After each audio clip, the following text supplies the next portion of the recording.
welcome to Pine Island Research. It's Monday night once again. And man, these Mondays go quick. I tell you, it seems like it was just Monday night a couple nights ago. So glad you guys can join us. Chat's filling up. It's great to see you guys here. Got one quick announcement, and that's at our original show. You'll notice we had scheduled a show with Shane Corson from the Olympic Project. Shane got a hold of me about an hour ago. Let me know that a close friend of his, he'd just gotten word that a close friend of his had passed away. And I, of course, told him, don't come on the show. He needed to take some time from that.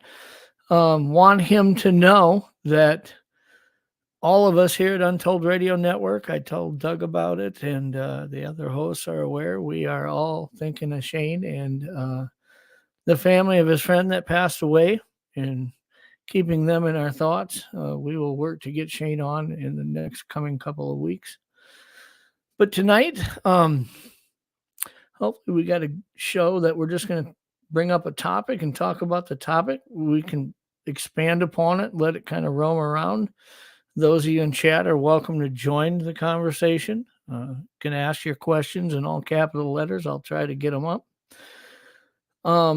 But yeah, we've are going to talk a little bit about the the geographical parameters of Sasquatch and where do those parameters lie? I mean, I see this in the community a lot.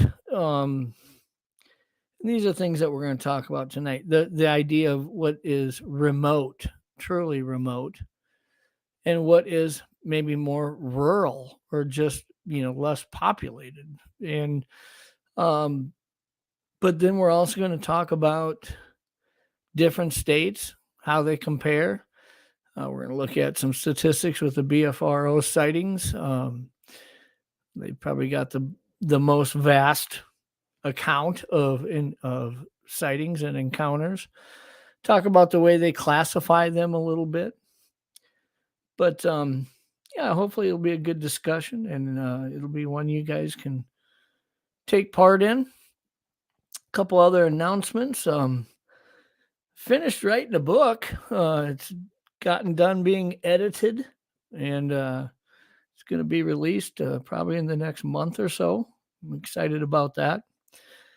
It's recapping. It talks a little bit about my encounter in the beginning of the book, but then it goes into some of the research that we did in the last year and a half, and more so the idea of where the research that I'd like to be a part of in the coming year and a half, maybe even 2 years, depending on how quickly it goes, would be most effective. Some ideas that would maybe move the ball forward a little bit, or at least move it a few inches. It doesn't seem like it's moved much at all since, debate. I guess you could arguably say since the PG films 60 years ago. So, but yeah, I'm happy you guys chose us here on Monday night. You got a lot of choices. You chose it to spend with us, and I am always grateful for that. Gonna bring in our guests. We've got Pat from Squatch Talk, and we've got Leon from Bigfoot Okanagan. How are you guys doing? Good, thank you. Doing great, Jeff. Glad to be here. Glad you guys could join me. Like I say, we it's part of the business. You'll have something come up, and you think you're going one direction with a show, and with an hour notice, you realize you're going a different direction. So we welcome to my world. So somebody's saying I'm frozen up in chat, but you're not. You're not frozen. Yeah, you are from my angle. Am I? Yeah, you're still frozen. You are frozen. All right, you guys just hold down the fort here for 30 seconds while I pop out and pop back in. We can do that. Can't we, Leon? Well, we'll talk about him. Wait, well, his ears will be power. We're professionals at this, I would say, at this point, Leon. Right. No, I'm a guest, so I don't have to be professional. Well, that's okay. You're always a guest. Yeah. I'm used to being a host, so So yeah, we'll just talk about Jeff. I mean, we'll talk about Bigfoot. I mean, No, there's- let's talk about All right, party's over. Oh, no, but just Yeah, I don't know. It could just be the fact that we got about 5 feet of snow here still, and my internet is just showing the signs of winter depression. I don't know. We'll see. We'll see how it goes. But it looks good now, man. Whatever you did to reset it or jump in and out, it worked. yeah. Yeah, you're normal now. So once I got the word from Shane that the bad news about his friend passing away, I was talking to Pat, and I said, rather than find another guest, I'd rather a few of us who have spent some time talking about a lot of these different subjects talk about something that kind of came into my mind last night when Tim and Dana Halloran on the Bigfoot Influencers show last night on the channel here on Untold Radio had Esteban on, and who's a primatologist, and I would say is a fair skeptic. I mean, he's not signed on. I mean, he acknowledges that there is a Sasquatch phenomenon, but I mean, He he's said pretty 5. open-minded. He said 5 to 10% chance that Bigfoot's a real flesh and blood creature. That those are his words. Yeah. Yeah.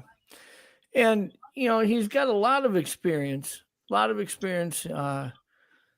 working with apes, working with great apes, both mountain and lowland, and he's a lot of existing science and existing I should say a good library of reference to look at when we try to reference what we feel we're seeing with Sasquatch as to existing animals. And he had talked about the range of if there were an 8-foot tall bipedal, what would its range be?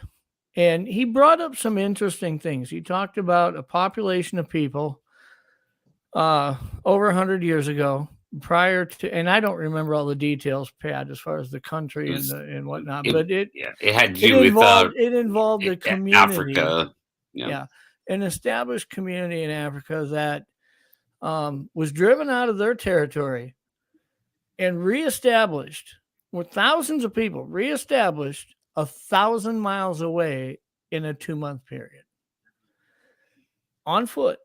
And he said, if they could do that, the idea of, let's say, a Sasquatch in southern Oklahoma or southeastern Oklahoma ending up in Idaho or Utah, he didn't think if they were to exist that would be impossible for that to happen. And I think the only limitations he drew on it was what would you could argue over the reason for why they'd want to move. Is it forage based? Is there a threat of some sort? Is there actually enough cover to be able to move that distance for something that wants to remain elusive? Those are where the arguments would be, but the ability for it to do it, he felt, wouldn't be out of question. Yeah, that was his angle. That was definitely his angle. Yeah. Your angle was, I don't think you were arguing against it, but you were like, I don't know if something like that could move 1,000 miles. And that's when he brought up the comparison of this community or this population that reestablished in a 2-month period for 1,000 miles. So yeah, I started thinking about the parameters of Sasquatch, these geographical parameters that we see drawn in this community. The idea, do they exist here and not there? And, you'll always be able to argue numbers.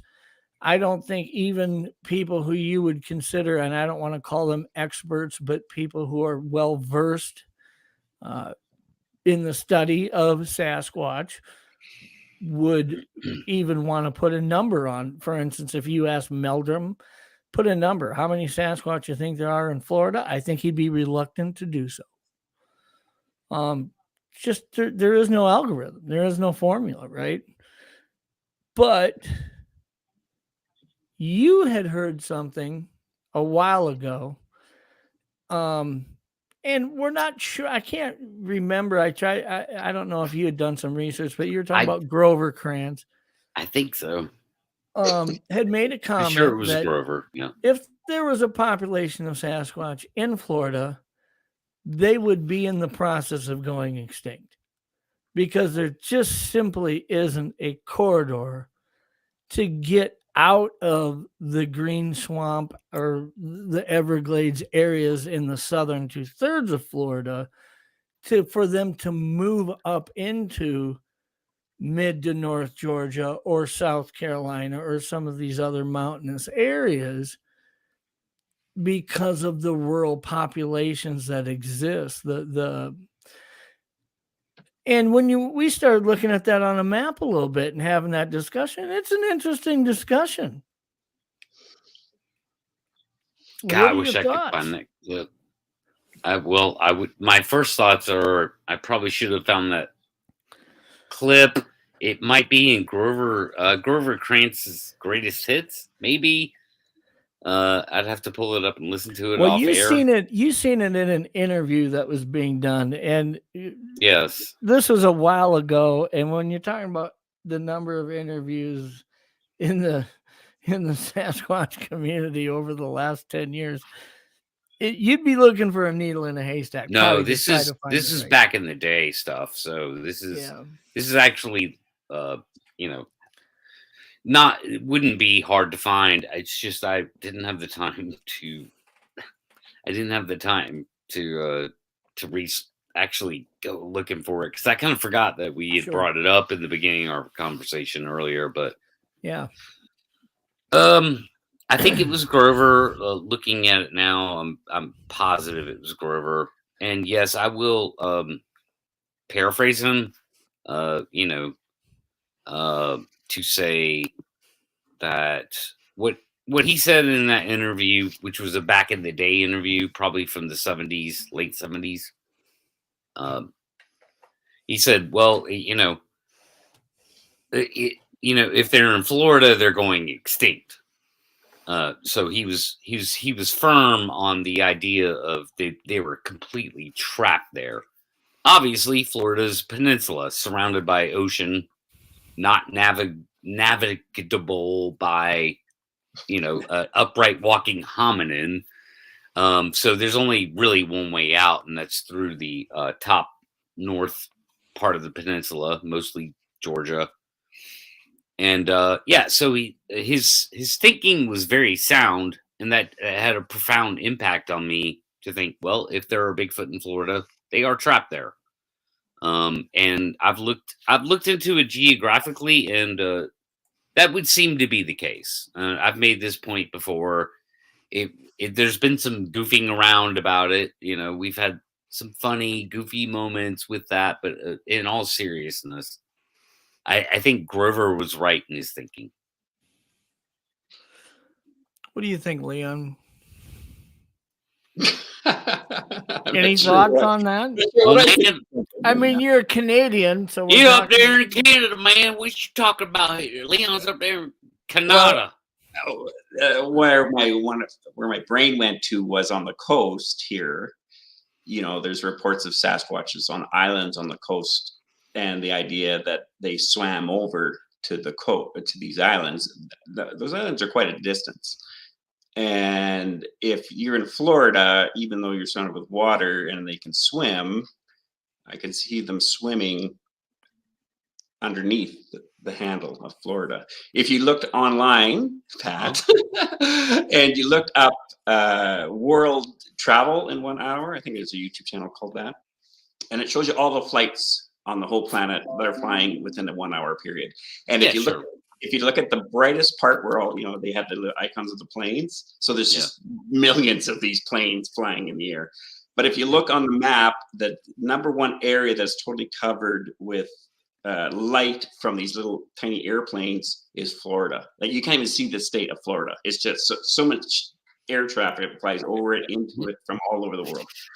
And I was thinking about that too, thinking, how would that cause problems? I mean, are we talking about? Is the discussion tonight on the chances of them maybe migrating? Is that what you're talking about, or moving long distances? Is that what you guys want to talk about? It's Well- more. It's just a general geographical conversation of what realistically, how and where can they move? Like, what are the realistic boundaries of them? Because I made the point. I mean, I said to Dr. Esteban, I said, you can't one of these things can't go from New York to Oregon. And he sort of flippantly said, well, if they went north enough, they could.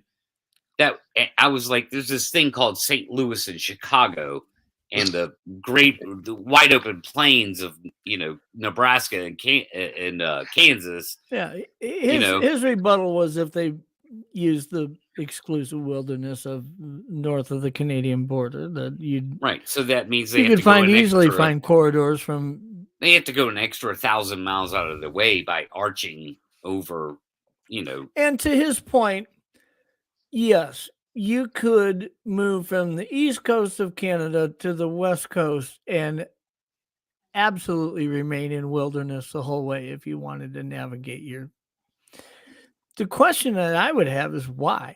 And along that way, would you not Yes. find something to say, this looks like a fun place to live for a while? I mean, is there really a need to, Yeah. But I mean, to me, the Bigfoot question becomes a more of a latitude, a north to south thing than it ever would east to west. Because of, obviously seasonal change. yeah. Yeah, we should probably preface the conversation with tonight's conversation. We're going to approach this with the understanding that we're discussing a flesh and blood creature. Okay. And that's from a research standpoint. That's always the approach that I'm going to take at the Sasquatch subject until my research shows me otherwise. And I'm not saying I'm not open-minded to a discussion that involves supernatural capability, but by default, I'm going to approach it as a flesh and blood subject. So show me what you got. Yeah. Show me what you got. But I think there is an argument. I will say this. If Bigfoot is in Long Island and Delaware and places, if it is, I would say that it could only be in those areas utilizing some sort of supernatural capability, because there is no flesh and blood explanation to Bigfoot being in Long Island. That is the proof. I tell these people in those areas that claim they're there, I say, man, dude, if you can actually capture one on film that's conclusive and brilliant, or kill one or whatever, you just proved they're supernatural. Like you're proving it. Because there's no way they could be there as a flesh and blood creature. It's impossible. So, yeah. So as far as places where they can't be, Delaware, flesh and blood, Long Island. What was some of the other ones? Those are two definite ones. Maryland, can't be there. Yeah. Florida. Martha's Vineyard. Martha's Vineyard. Yeah. Bronx. They're in the Bronx, actually. Yeah. They're in Toronto, according to what's his name there, Ontario Sasquatch. Oh yeah, they followed me home all the way to my place in Toronto. Sure they did. They dropped marbles. Look at all the orbs in my place that they filmed. It's called dust. It's nighttime. Yes, dust. You're doing something you should be doing legally. You just shake your head on the whole thing. Well, I would say that I understand that when you look at all the different encounters that are recorded throughout history, that there are encounters in areas that when I look at it on a map, it draws a question mark to me. But I'm not going to operate under the assumption that every recorded encounter is true. We spent some time just simply reading a lot of the encounters that are in the BFRO site And I will tell you, we looked at only Class A encounters. And for those that aren't familiar, the BFRO site only has 2 slots they put in these encounters in. It's Class A and Class B. Class A is visual sighting. Class B is they heard something or found a track. seen something, Yeah. yeah. Yeah. But Class A is eyeballs on a specimen. So we only looked at Class A encounters, and we randomly pulled up some encounters from one state and randomly pulled up some encounters from another state and compared them. And I will tell you, I mean, when you start seeing, I understand every person is different in how they're going to explain something, their vocabulary base, things like that. But some of these encounters, the way that they are described are so, I don't know, is there a better word than vague to use? I mean, that vague's the word. When they say there was something standing behind the tree and this thing, they describe it as this thing ducked behind the tree, and then yet you'll read another encounter that's rather long in description, and they don't say this thing. They describe it to a T, and then you start realizing that when it comes to Class A encounters, the analogy that I kind of tongue-in-cheek drew is if you were to say, if we were to use Class A encounters for ufology, I seen a light blinking in the sky that seemed to be going too fast to be a satellite. And yet another guy says, this thing descended down on the highway in front of me, and I got in my car to look at it, and I woke up in the ditch 2 hours later, and I think I was abducted. Those are both Class A encounters. Right. Class A encounters. It just seems to me that our encounter system, the way we're classifying with the BFRO, just either A or B, it needs to be something beyond that. It really does. It's when you look at encounters such as Joe Snyder's encounter or Jay Fritz's encounter or other encounters that we've had shared on this program at length, and then you compare that to somebody saying, I was driving 60 miles an hour down a highway at night, and 150 miles off in the moonlight of this cut bean field, I saw something for 4 seconds, and it looked like it was about 8 foot tall. Driving 60 miles an hour, 150 yards away, they could tell it was 8 foot tall. I could pull that up word for word. And that encounter is supposed to be classified the same as Joe Snyder's encounter or Jay Fritz's encounter. I mean, that doesn't work for me. There's too much space in between what's happening here. Yeah, well, you can see why that didn't work for me for the best Sasquatch trackway of 2020. Well, here we go. Yeah, of course. I think the best thing you can do from the BFRO is go to all of them, find out where the Sasquatches aren't mentioned, and look in those areas to find out what's different in those areas compared to where Sasquatches are supposed to be. In other words, what kind of fauna is there? What kind of waterways? What kind of land is there? Think out of the box. Think backwards instead of that. Well, the one thing that me and Pat stumbled upon was, and I'm not even going to go as far as to mention the state, okay? But this state had several encounters. We took the county that had the most encounters and reviewed the Class A encounters from that state. It's a state that you wouldn't put in the same category as Washington State or British Columbia or Idaho. It's a state that you look at and think, really, Bigfoot? And you read how those Class A encounters are documented and compare them to ones in Washington State or Alaska or British Columbia. And I'll tell you, almost every one of them was completely different. You could sense it. Didn't you feel that way, Pat? Yeah. Oh, yeah. I mean, I was the one that said, you know what? Let me pull up a couple just from my state, and it was kind of very glaring difference. But I will say also, the BFRO, especially back then, and so this spans like 20 plus years of the BFR investigating stuff. is very loosey-goosey, right? So you never, like, it could be the local investigator not being thorough enough, or not, at the end of the day, it goes through and gets it put into the database. So that's ultimately on Matt, right? But it could just be like the difference between the states is that this investigator was really on top of his stuff. Mm-hmm. And, Yeah. like Matt Pruitt, like a lot of the reports from White County and here in Georgia came from Matt Pruitt. He's just, go watch that guy talk, man. He's on top of his game. I can't imagine that some random dude in some other place who was an investigator for a couple of years, maybe, like, he's just not on top of his game. So maybe things didn't get articulated correctly. So there's that factor. But still, it's there. It's in the database. It is what it is. Yeah. And with the BFRO, there's over 300 investigators with the BFRO, last I heard, if I remember correctly.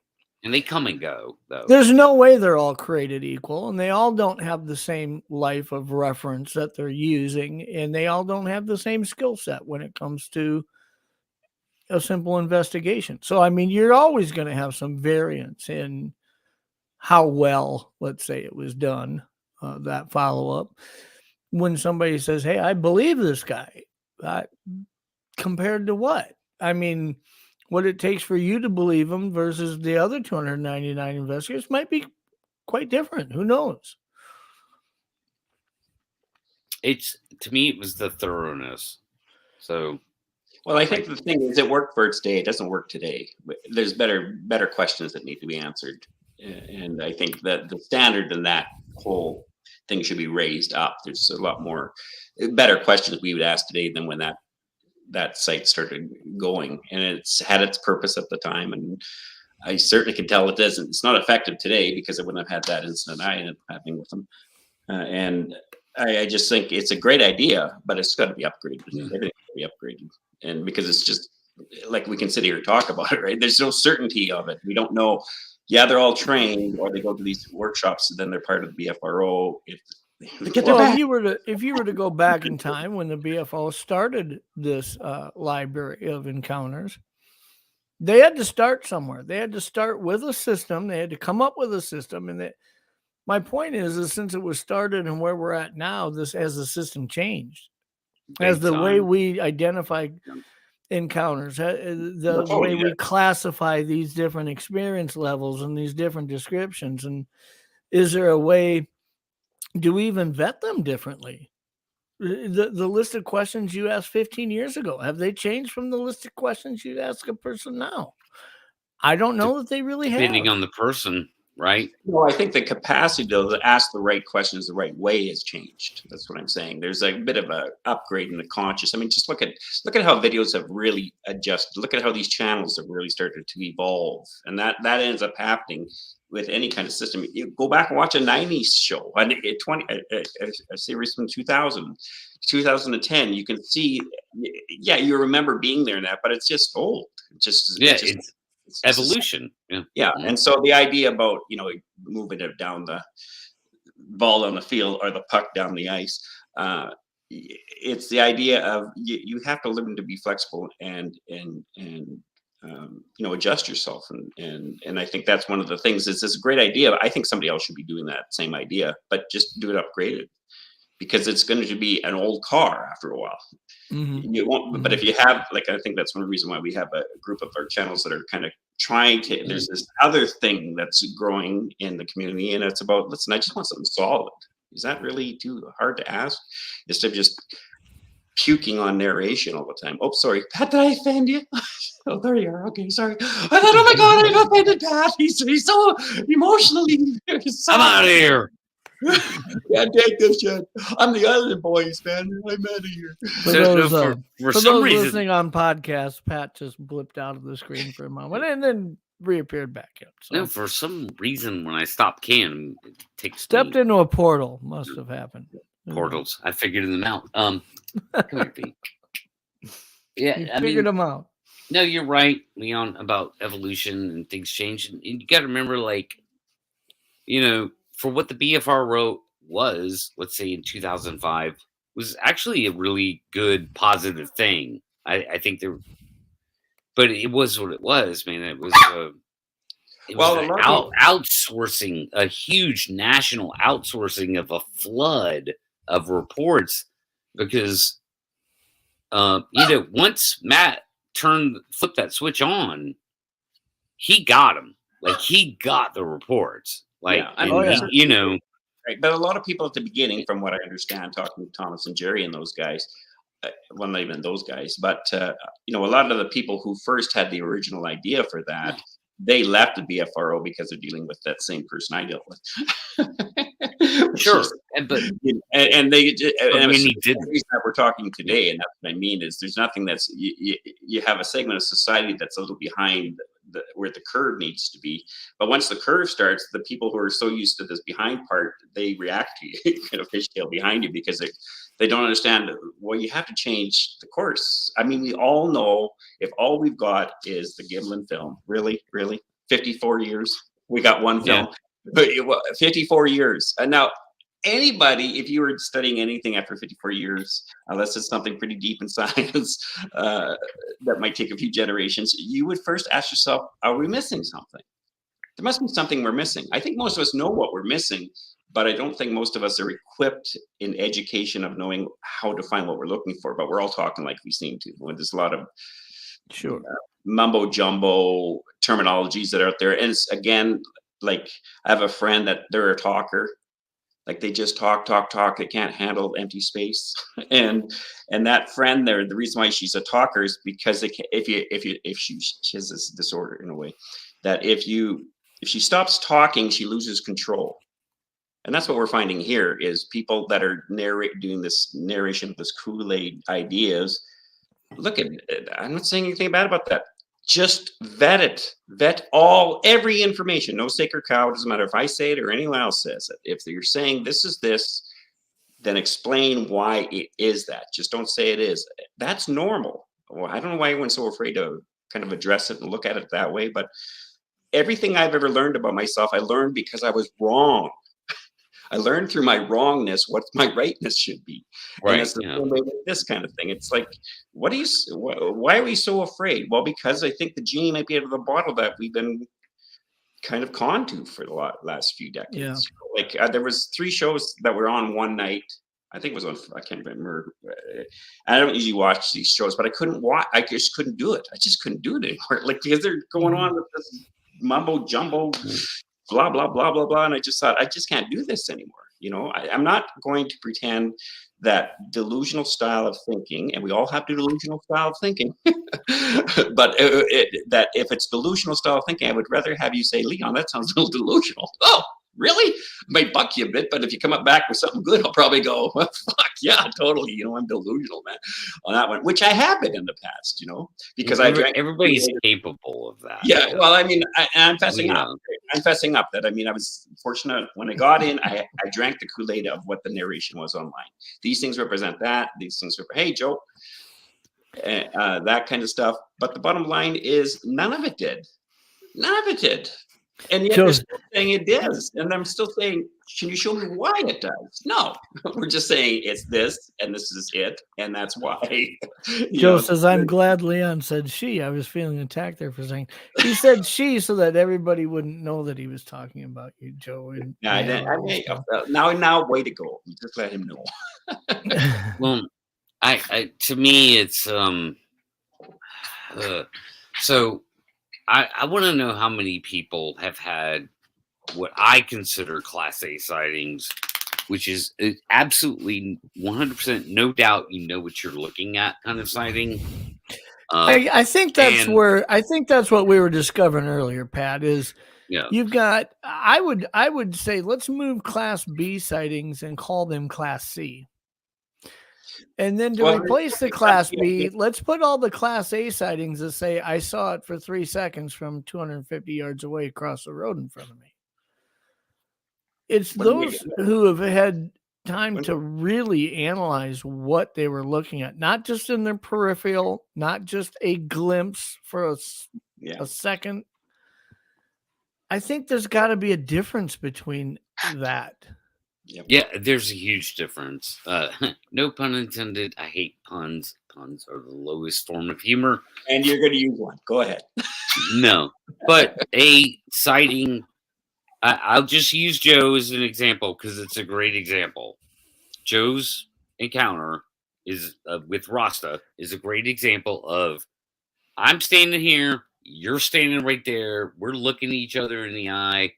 No doubt in the world that what I'm seeing is what I'm seeing, unless he was hallucinating or whatever road you want to go down there, or he's lying, right? So let's just take all that out. Say what happened to him is actually what happened to him. That's a Class A sighting. Like I'm looking at you, you're looking at me. I also think of like Carrie Arnold's encounter. Just a direct stare. Right, you're right there. I'm right here.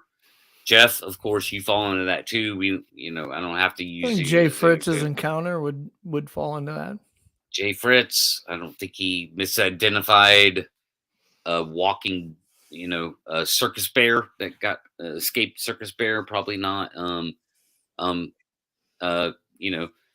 there are others. There are other people we know that it's like I know too many people that say that, and maybe some of them are lying. Like out of the dozen people I know, maybe some are lying, maybe none of them are lying.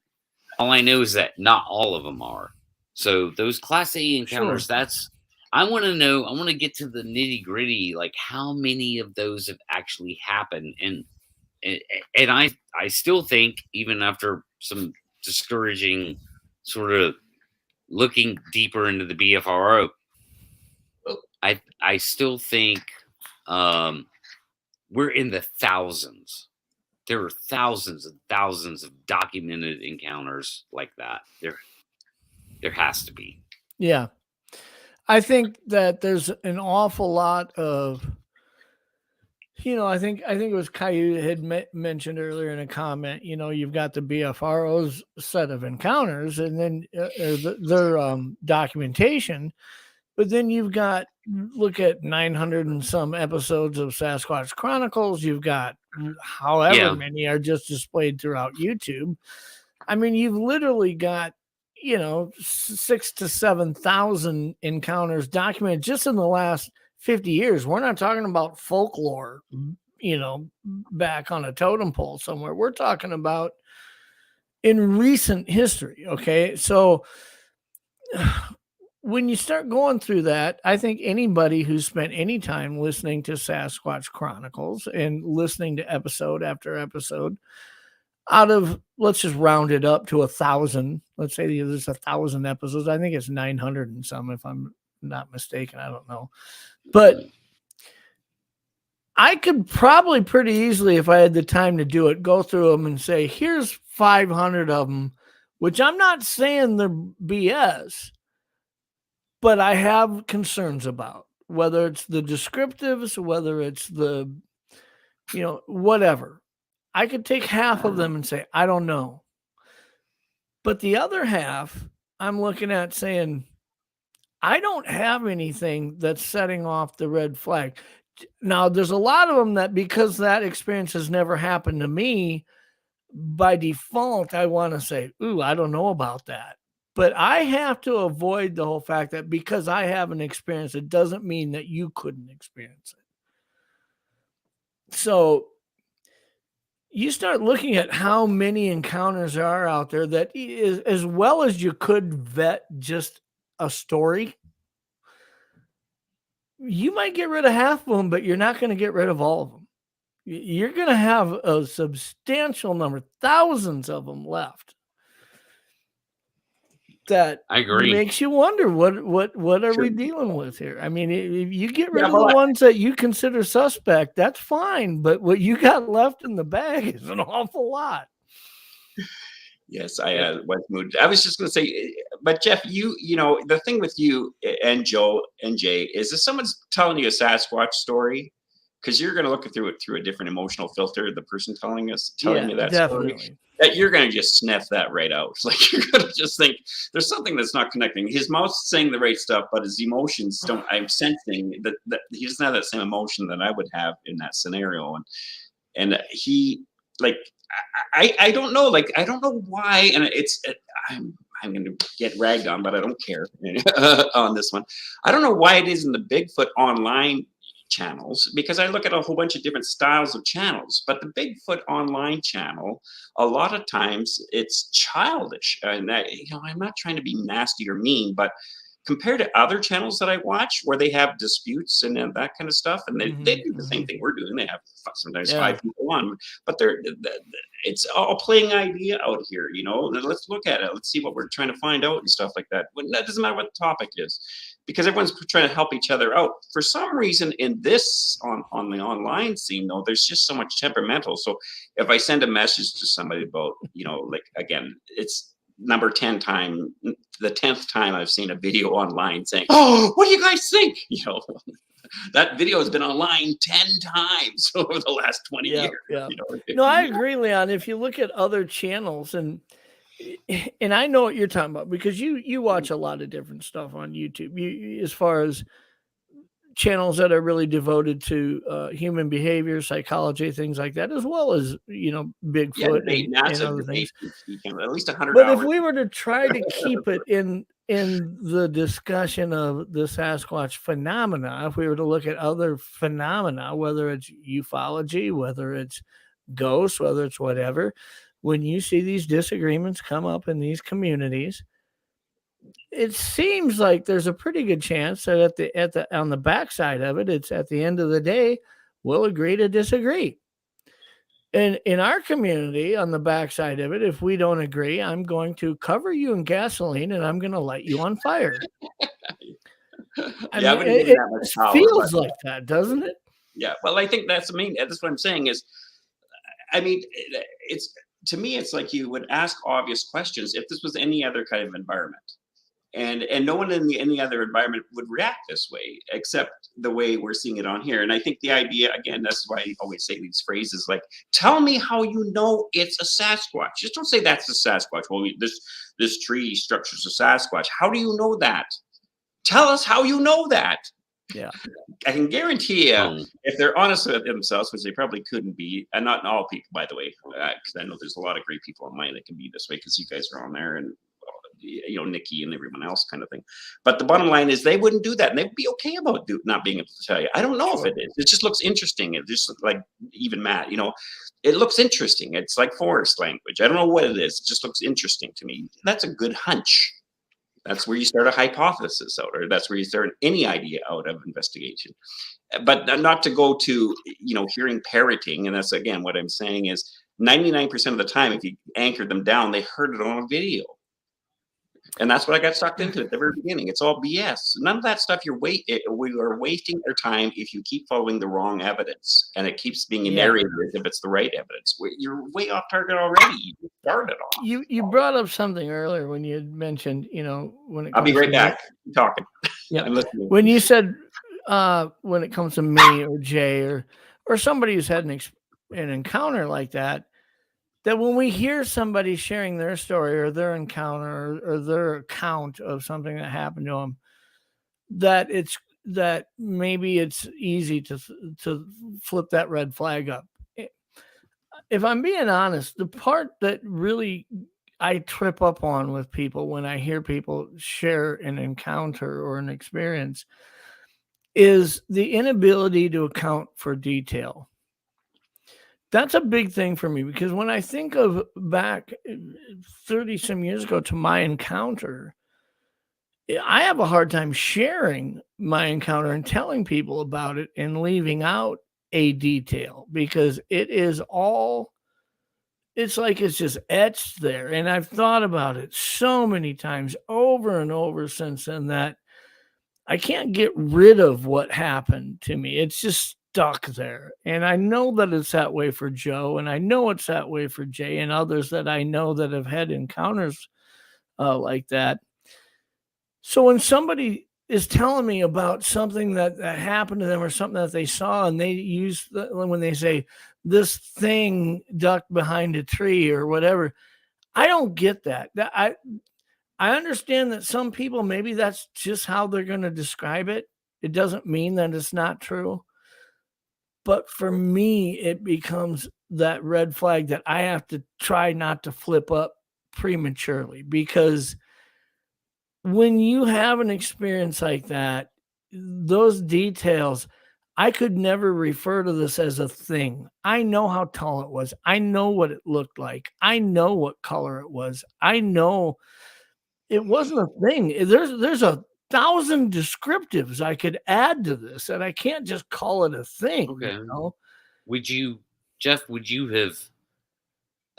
I'm just asking. Would you have maybe referred to it that way if somebody had interviewed you a month after it happened?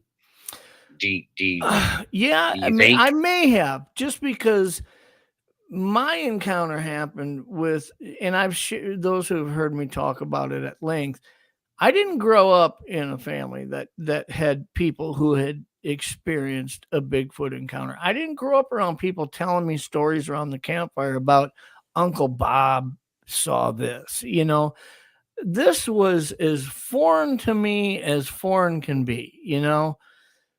When I saw this, it's like hearing somebody speak French for the first time. I mean, there was no reference for me. And so maybe on the beginning of that, I would, to be fair, I may have done that, Pat, to be honest. And so some of these BFR reports may have been fielded like that close. Sure, to if the they're coming encounter. right on the heels of somebody having that experience, and they don't have a life of any reference to compare what they've seen to, maybe.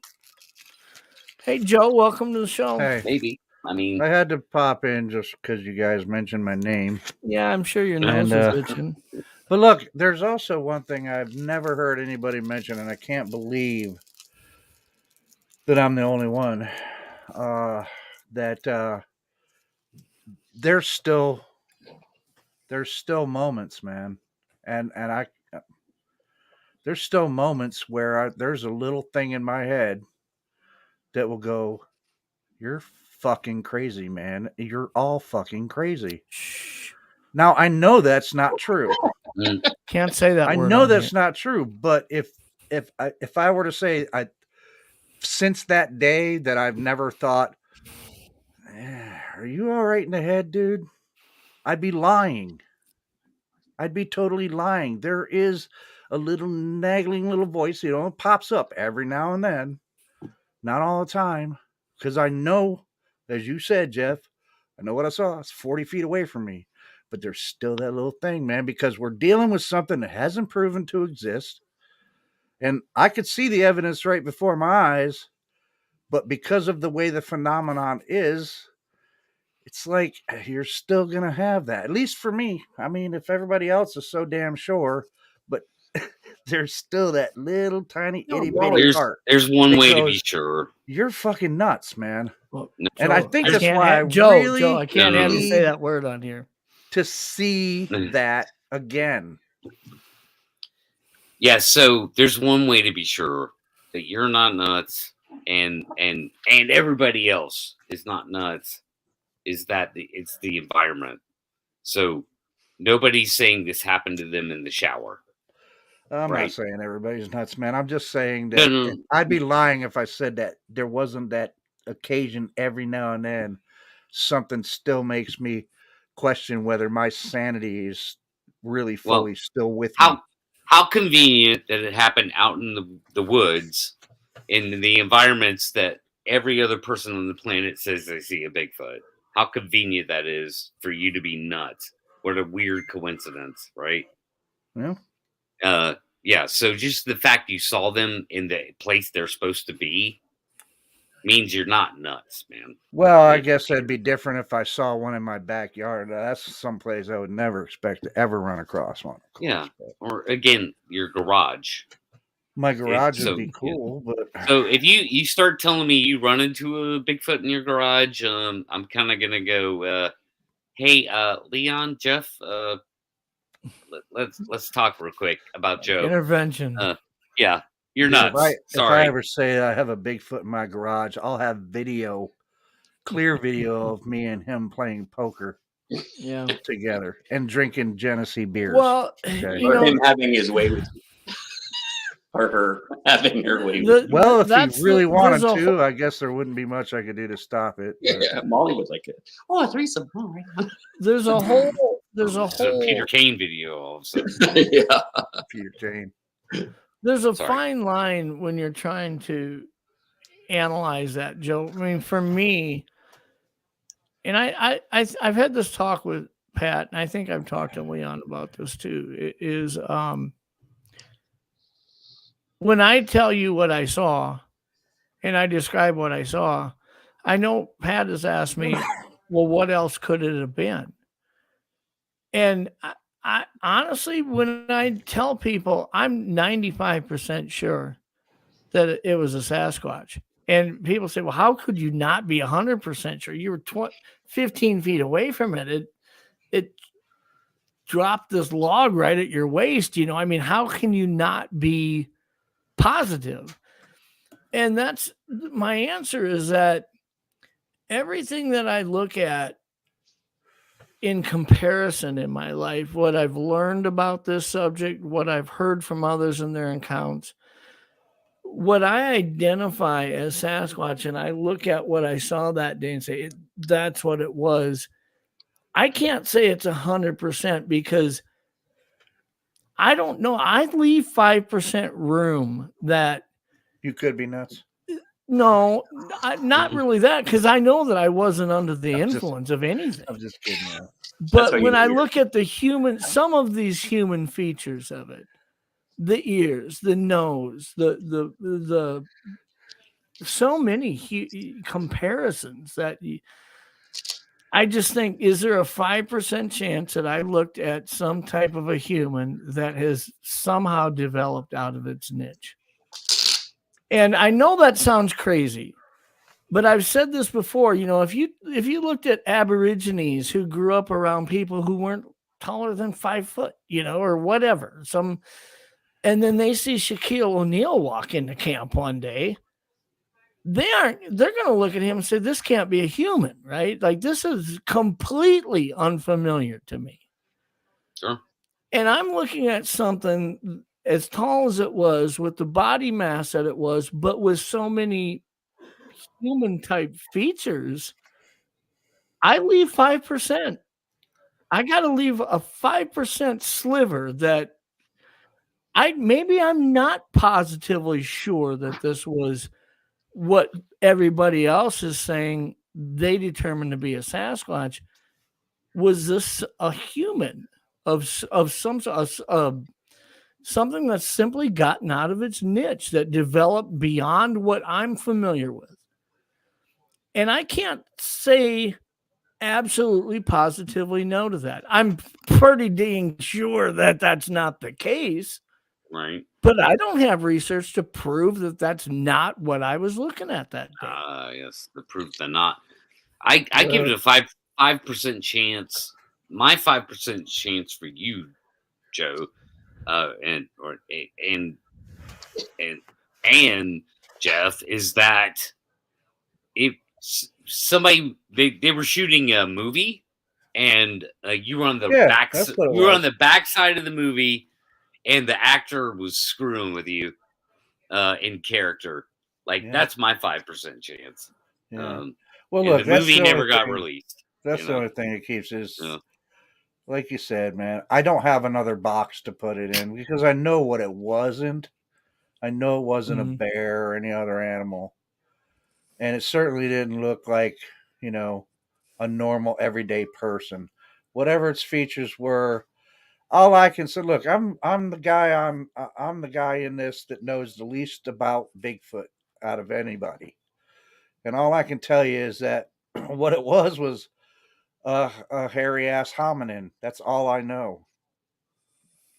I can't sit here and tell you that, yeah, it is definitely in the Homo genus or none of that bullshit, man. I don't know. That could be part of my hypothesis because of what I saw, but I don't know that shit for sure.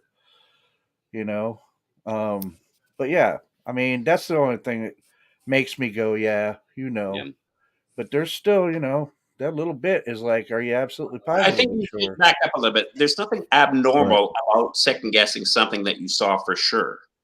Well, And it happens to it is not. There's nothing abnormal to the brain. It's a higher part of your your executive function of your brain. Now, why would I say that? I How agree. many times have you been with somebody that you thought you truly loved and you thought to yourself, I don't know if this is a good match. But you truly love them, but that nagging part comes in, like that little voice comes in and says, or even outside of that context, and somebody doesn't that matter you were what close context. to for a long time, and you thought I know this person, and you come to find out that you don't. Right. And so the reason why that happens in your brain is because you guys don't have the answer. Because that's why your brain keeps looking for playing it over and over and over again. It's trying to get some kind of sense, make sense of something like you said you both didn't see. I've been listening to you for a while, and I'm hoping now is the time I can do this. Now I've done this to you before, Joe, and Jeff. I want you to do the same sort of thing that I asked Joe. I want you to tell me. It doesn't have to be your whole story. Tell me the first time you saw it. Tell me how it looked. Tell me that whole thing. Make it like a minute long. Your encounter.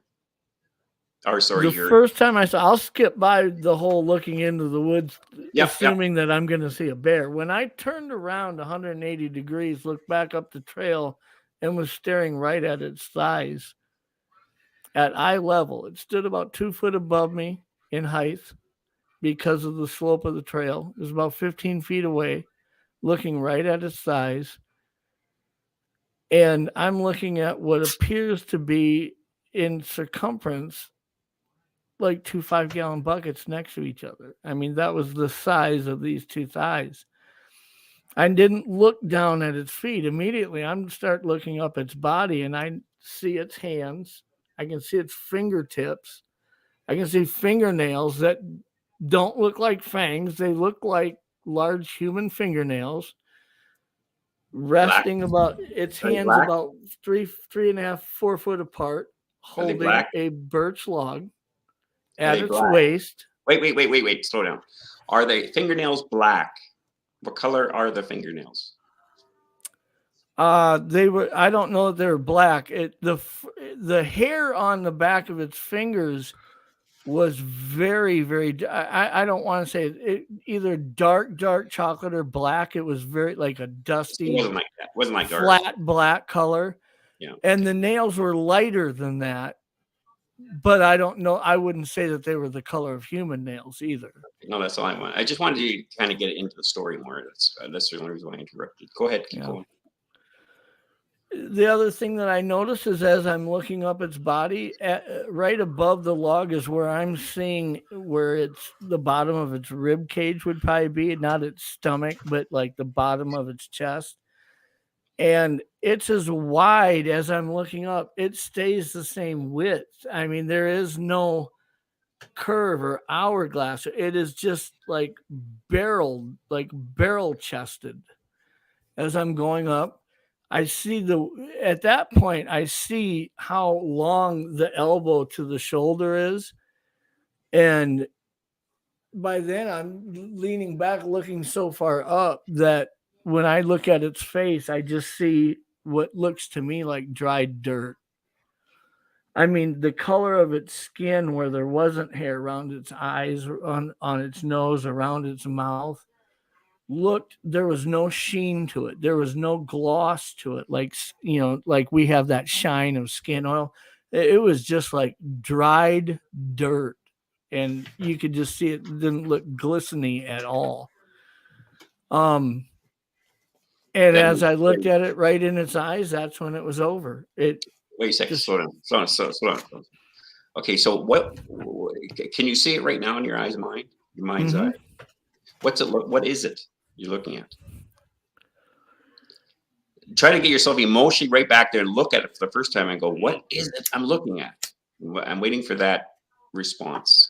It just looks like a gigantic, huge human to me. But there's facial things about its mouth and its face that don't look human. Did you sense it was intelligent? Yes. And did you sense it was intelligent like an animal, or it had intelligence like a human? You're in the middle, or I think the thing that made me sense that it was intelligent is that it was very unanimal like, in that its face looked so neutral. Its mouth was opened and and kind of hanging open. But if I was to try to gauge an expression that it's implying to me, it was neutral. It didn't look pissed. It didn't look happy. It didn't look scared. It didn't look like it was trying to threaten me. It just looked neutral. Okay, thanks. Joe, did it look neutral to you? No. What's the difference? It had a big frown, or and again, I will say that maybe that's its natural expression all the time. I have no idea, but the situation that had arisen, along with the way it looked, and the fact that it screamed at me, that there was no neutrality about it. I got the feeling it was definitely angry. And at what point for you, Jeff? I mean, if the thing's picking up a log and it's throwing it at you, did its facial expression ever change? I felt like it was trying to analyze me or figure me out as much as I was trying to figure it out. When I think of Joe's experience, I mean, this thing had from Joe's encounter had been trailing a deer, probably was threatened by the fact that now it thinks Joe's after what it's after. This thing just looked to me like it was trying to figure out, what the heck are you doing here on this island? Like it's looking at me like I'm not supposed to be here, as much as I'm looking at it going, you're not supposed to exist. And so why do you think it threw the log at you? I think it wanted me to leave, and this is all in retrospect, because when it happened, I have no clue. I had no clue. But in retrospect, it's stomping, breaking a log in half. It, I think that there were probably little signs that it was giving out, thinking I want them to leave. And maybe to some extent, my ignorance of understanding what I was hearing, I didn't heed those signs until it got to a point where it had to show itself to me. And when it did, I think it had one thing it wanted: for me to leave. If it wanted to hurt me, it could have hurt me a heck of a lot earlier than me seeing it. Mm-hmm. It could have hit me behind the head with that log 3 minutes before it chose to show itself to me, when I was just standing there. So I don't believe it wanted to hurt me. I believe it just wanted me to leave. Gee, Jeff, something you just said, you just added a new element of terror to my encounter. I never once has it ever crossed my mind in telling about this encounter and going through it. Never once did it ever cross my mind that he might have thought that I was after the same deer he was. That never even crossed my mind. Maybe that is, I don't know. I can't get myself inside the head of a Sasquatch, but when I first heard your encounter, Joe, let me tell you what it reminded me of. There was a time right here in my backyard, middle of the night, where my dogs were going crazy. And I went outside, and it was cloudy. There was no moonlight. It was dark. But I looked down towards the lake, and standing by the lake, there were 3 white-tailed doe standing there right at the edge of the water. And I'm looking at them, and my dogs are still going crazy, and these deer aren't running away. And I look at my dogs. I have 2 labs that are in a kennel, and they're staring at this tree line on my property edge. And I started walking towards that tree line, and where these trees are, I mean, it just looks pitch black to me. I can't even make out the individual trees. But I'd stop, I'd walk 10 feet towards the trees, and I'd look back at the dogs and try to figure out exactly where they're looking. And then I turned around and walked towards the trees again. And when I got about 20 feet away from the trees, I heard, "Rawr!" I mean, there was a mountain lion there, and it absolutely came unhinged when it roared at me. And I took off running faster than I've ever ran in my life to my front door. But in retrospect, when I look at that mountain lion probably had hours invested in trying to get those doe, those white-tailed deer. It had probably been tracking them through the cornfields and whatnot, and finally had them stationary at the water's edge. And here I come walking out, and it's thinking, those are mine. 99 out of 100 times, a mountain lion will run away from a human when they see it. They don't want anything to do with us. But when they're vested like that in a pursuit, and now all of a sudden you interject into that, there's a territorial, those are mine, not yours. You know what I mean? And so when you shared your encounter about how this thing had been pursuing a deer, that's what it reminded me of.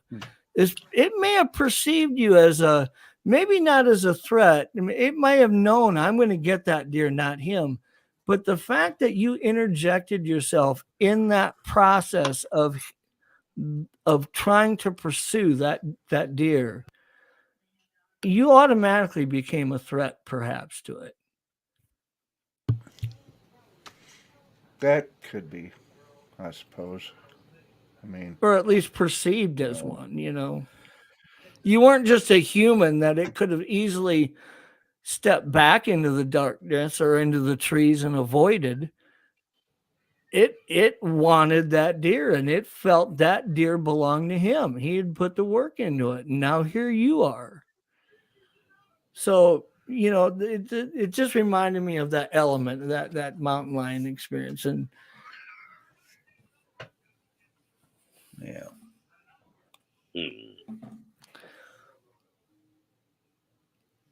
But no, I like where you're going with this, Leon, when you're comparing two encounters and what are the similarities, where do these lines run parallel and where don't they, you know? Yeah, well, that's a similarity between us, Jeff. When you described the body thing, I didn't see any kind of like waist, or it looked like one big shape. I mean, all the way down. There was no definition of a V, or or anything like that I could see. It was just a huge, massive, freaking barrel shaped, huge, hairy, freaking hominid. Nin. Yeah. I'm gonna put a link in chat for Jay to use. I think Jay Fritz is gonna come on and say something, and I'd love to hear him if he's got a comment he wants to give us, because his encounter, I had Jay on as a guest for those who are listening on podcasts and those in chat. Jay was on the show as a guest here a few weeks back, sharing his encounter.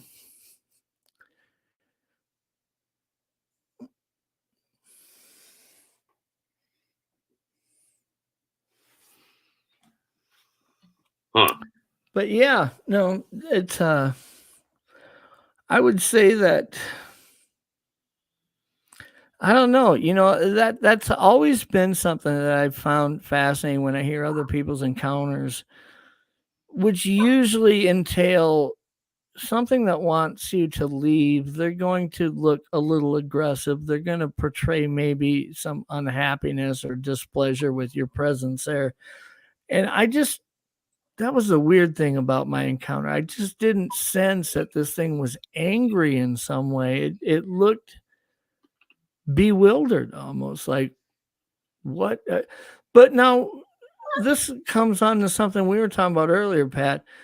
This wasn't, it could be that this place was so remote. It could be that I may have been one of the first humans, or one of the very few humans it's ever really encountered, you know? Yeah, This wasn't kidding. a Florida encounter. This wasn't a metro fringe of society encounter. This was in the middle of nowhere. This was true remote wilderness. But Yeah, Normal day. exactly. Normal I day. mean, hey, Jay, welcome to the show. Jay Fritz is joining us. Look at, he's got a blog dog. How are you, Jay? That's my Bigfoot behind me back there. Nice. You've heard me and Joe talking a little bit, comparing our experiences, our encounters, and you've heard some of the questions Leon was asking. And when you compare that to your encounter, which happened in Kentucky when you were younger, quite a while ago, are there parallels, or? I was hoping Joe would stay on too. He's coming back. If you go, I wanted one time. There's three of us that's had real close encounters. I wanted one time to be on the show. All three of us to be on the show with Leon. Let him try to dissect. The man is smart. There's no doubt he's a goddamn genius. please. Okay, I wanted Leon to question all of us, three of us.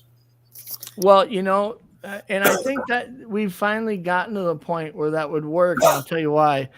Because as many times I've heard Joe share his encounter, he did share it here on the Untold Radio Network since we moved my show to here. I've had you on here on Untold, and you've shared your encounter. So for our listeners, they've either heard it already or they've got a place where they can go back and hear it if they want to reference it. So, yeah, but this is one time. This is something that I think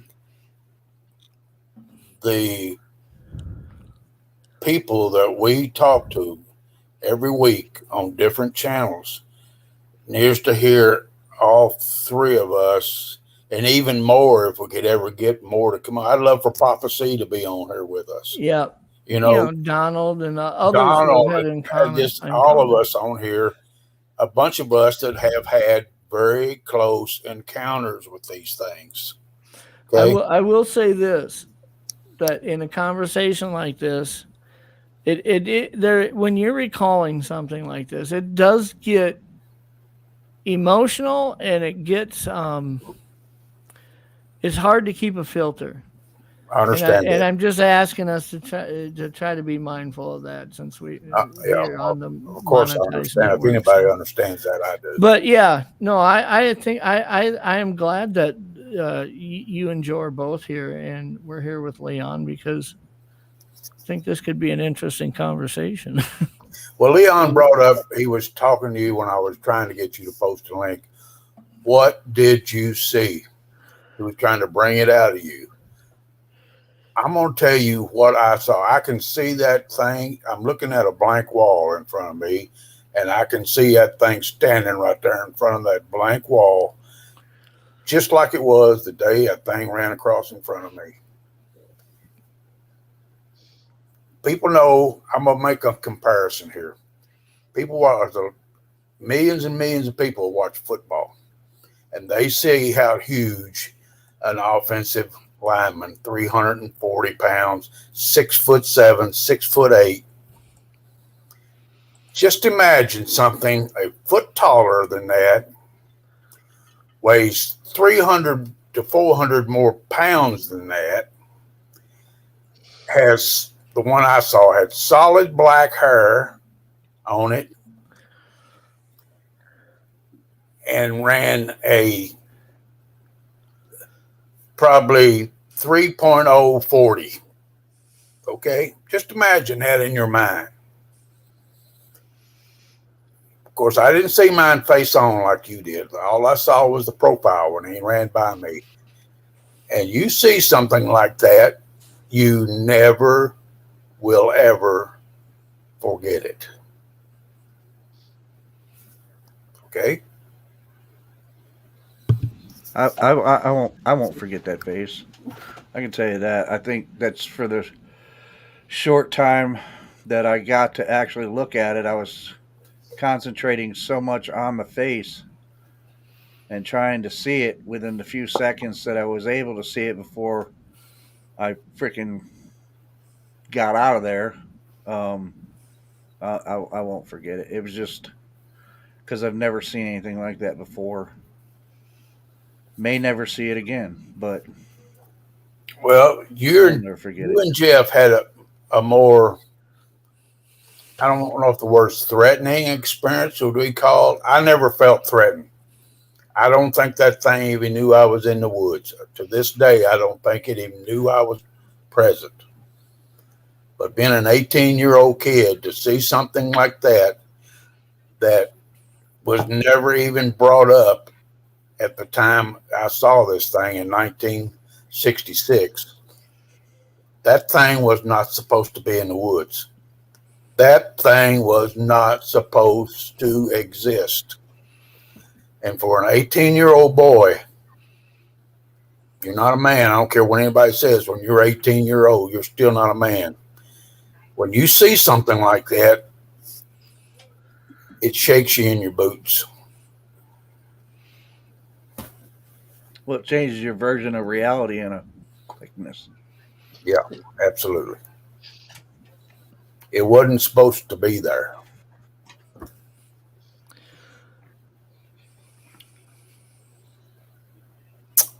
Yeah, I'm trying to get you guys to answer a question, and it's the question why you keep playing it back in your head and why you also doubt yourself, because you haven't answered that question for yourself. And that is why I've asked you all three, what is it you are looking at?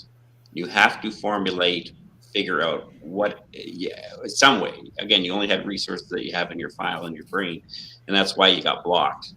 So what I'm trying to get you to look at, I'm trying to get you emotionally right back to the event. I can tell when you're Jay and Joe, when you guys are back there, I can just tell when you're right back there. And I need you to stay there emotionally, not by dropping F-bombs. Stay present in that reality of time, like you're back in a time warp or time traveling machine. And so I'm waiting you to look in your eyes when you're looking at it for the first time, and I'm waiting for that look to come over your face, and when I can see your shift in your face from telling the story to being there presently there. So I can ask the question, what is it you're looking at? Just like I was there over your shoulder, and I'll say, what are you looking at, Joe? What are you looking at? And then you would turn and you say, I don't fucking know. I don't know. I don't know what I'm looking at. I don't know. What's it look like to you? And you got to get framework for that, but you don't have a framework for it. That's what makes it so debilitating debilitating with it out knowing an answer, because you have no framework. You have a far left or a far right. Well, it could be a gorilla or a bear would be far right, you could say, or left, doesn't matter. On the other side is it could be a Sasquatch, but it's something in between, because no one knows if you haven't seen what one actually is. You know, like I'd be in the same boat I would be with you guys, which was, I mean, mine's not even close to your guys' thing. Yeah, infant Sasquatch in the back of my moose, right? So I mean, I get how crazy you would double guess that for myself. But when I'm watching you guys, that's the great thing about seeing it, is I can see you're there again. And it's a little hard for Jeff to get there because he's doing a show. And if we ever got together as the threesome, we got to do it on a neutral show, because Jeff will have a hard time not realizing whether he likes it or not. Subconsciously, he's got to put on a show. And so it'd be hard for him to really get back in there. But also that it's got to be also safe for you guys, so we can take you back there. So we can really look at, because you can. I mean, these people who go and say, well, I seen that at the corner of my eye. Okay, like Jeff was saying, 60 miles an hour down a road, down a cut line at nighttime. You saw it for a flash, a secondary. There's no way possible, unless you're putting thoughts and ideas and visuals, which your brain will do, onto what you think you saw, because it's trying to figure out those file systems. What is it I'm looking at? So I'm trying to get you guys to kind of go back in and not be afraid of it, because you won. You know, you're live. It's not all three of you said the same thing. I'm not even aware it saw me there. That's what Jay says. Jeff and Joe, you guys were both there. He was pissed at you, but he left you alone. He threw something at you, Jeff, but he left you alone. They're not out to harm you. That would be the empirical evidence right there. If it's a grizzly, it's on you. Right. If that had been a black there's bear, no doubt. Right. You just nailed it, brother. Yeah, if that had been a black bear, I'd have been eaten. Yeah. Well, that's what I mean. And so when I'm listening to your story, but what I'm more curious about, of course, I know the information in your head. You just don't have an articulation for it, and you got to kind of reflect. Don't think about it. Reflect on that experience of when you first seen it. What the hell was it you looked at? as if you had to explain it to the cops, because of a murder or something. The frustrating part of my encounter is that as I looked up its body, when I was looking at its face, the moment I wanted to really look at its eyes, I felt like I was going to, and especially in retrospect, I think that I was expecting to analyze an intent. What's the intent here? Am I in trouble? What is going on here? Am I about to be attacked? And yet that split second that I looked at it in its eyes, boom, it was like everything was interrupted. And that was when I think about that whole encounter from beginning to end, that is so frustrating for me, because I feel like that moment I was really going to get to understand what am I looking at here, everything just blew up on me. It just. So what do you define that? What do you mean blow up? What blew up? Well, like I say, it was holding this birch log at its waist. Yeah. It's standing higher than I am. How did you blow up emotionally? How did you blow up? Tell me what that was like inside your body when that's happened. At the end, you're saying? Well, you're saying you no, it's okay, man. When I say that it felt like it all blew up, is I'm looking at its mouth. I can notice that lip is hanging open, like it's like almost like I've described it before, like when a bear is trying to wind you, and it has its mouth kind of hanging open, its lip drooped down, like it's trying to waft up your smell.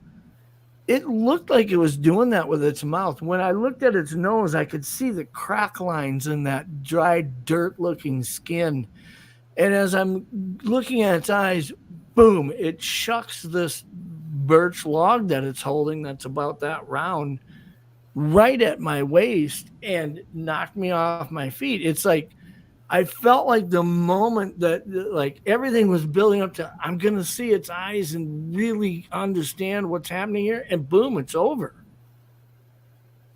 Later on, when we're in the boat and we actually saw it that second time when it walked on the beach, it was from such a distance that, it's like a lot of these other classy encounters would be at that point. I'm studying something from a distance. I can try to guesstimate its size, but I can't tell its facial expression from that far away. I can't tell what color its eyes are or anything like that.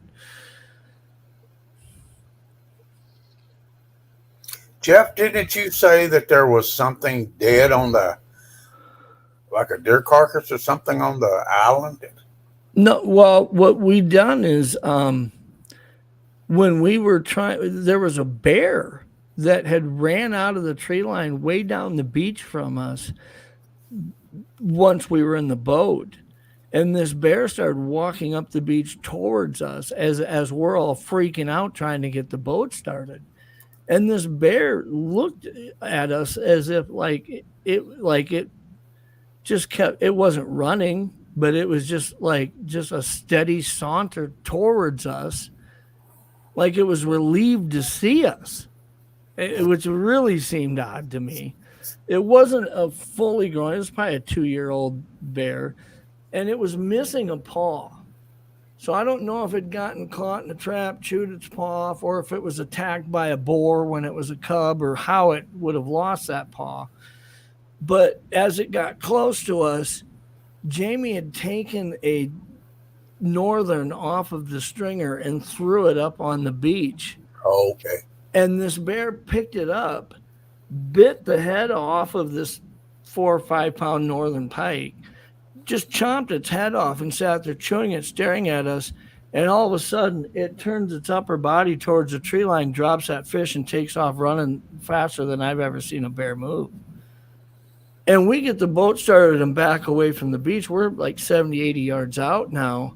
And we see this thing come stepping out of the tree line, and it walks up, bends over and picks that fish up, stares at us for about 15 seconds, and turns around and walks into the tree line. That's what I remember you telling. But that second, it's a double-edged sword. That second look at it was kind of a relief for me that now all of a sudden my two friends are seeing this. And it's not me out of my mind. They're looking at it going, what the hell is this, you know? And yet it was from a distance that I couldn't really try to put together all the things that I felt that I missed putting together when I was close to it, you know? Trying to figure out, what is it angry? I mean, it never vocalized the whole time. That I think that is really unique. When I hear everybody else's encounters, oh, it roared, it screamed, it growled, whatever. I never heard this thing make any noise vocally. That's not to say that it didn't. It could be that once I saw it, my visual senses were so overloaded that maybe it did make a noise and I just simply didn't hear it. But I don't recall ever hearing it make any type of a vocalization. You know, you just said something that I think is key sometimes for some people, Jeff. There's a key difference right there between your encounter and mine. Mine, I was alone. You at least had two other people, right? Two or three? Two. Two other people with you that saw, so that you have that basis to go, okay, I know I'm not crazy. Two other people saw this thing too. Whereas me, it was just me, man. I wish somebody had been with me and saw that same damn thing. You know? Yeah, it would have been more of a relief if you were with two people and one of them would say, that's a Sasquatch. I've seen one before on a hunting trip or whatever. You know, I'm with two guys that are, one's my age and one's 4 years younger at 14 years old, and they're as scared and bewildered as I am, not understanding what we're looking at, you know. But you're right. There is some validation that I'm not losing my mind here, you know. Well, I made an announcement in chat. You guys were busy. I was at the golf course today, and there's a gentleman named Lonnie that lives in the same town I do. Lonnie his family had a farm about 3 miles from our farm, our place. And I was talking to him. We were just going over old times and stuff like that.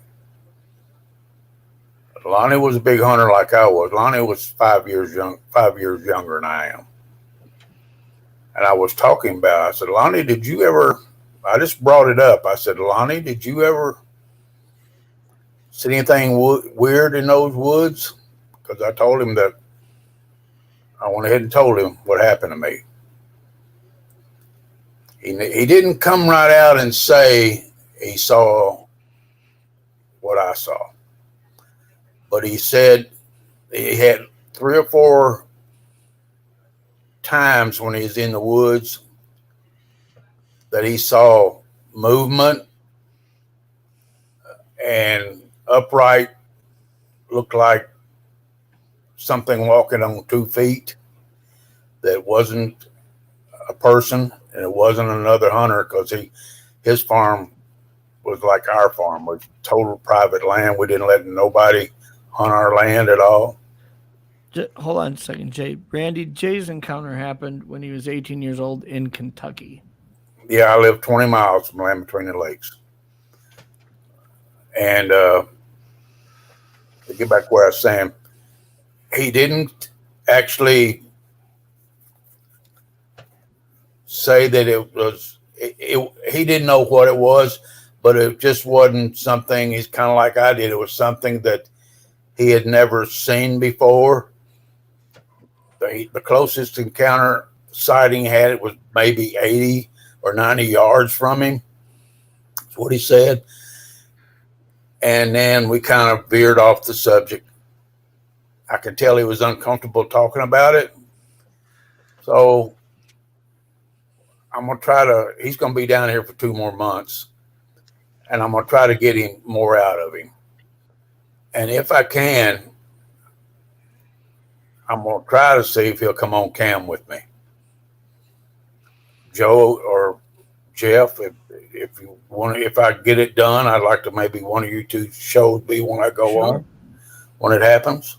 If I can get him to talk about it, I could tell he was kind of like I was, really reluctant, you know.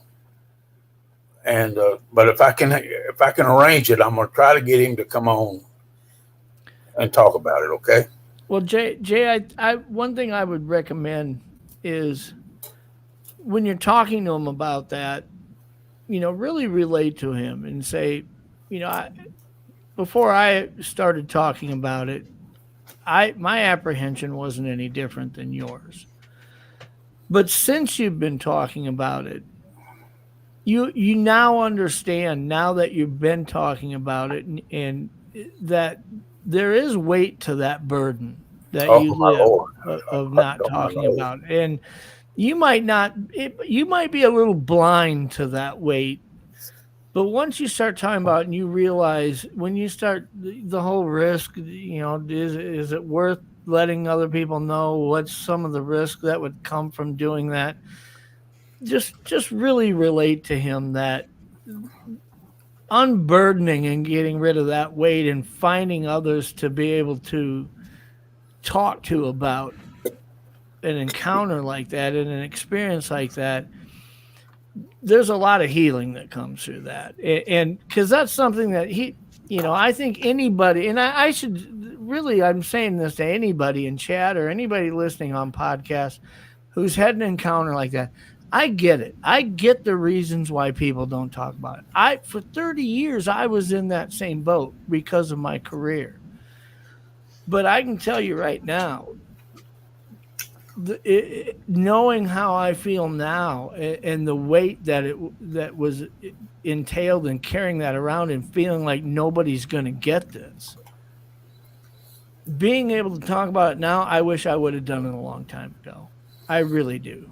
I wish I'd have done it a lot earlier. I'll put it that way. I wish I had have found you people years ago.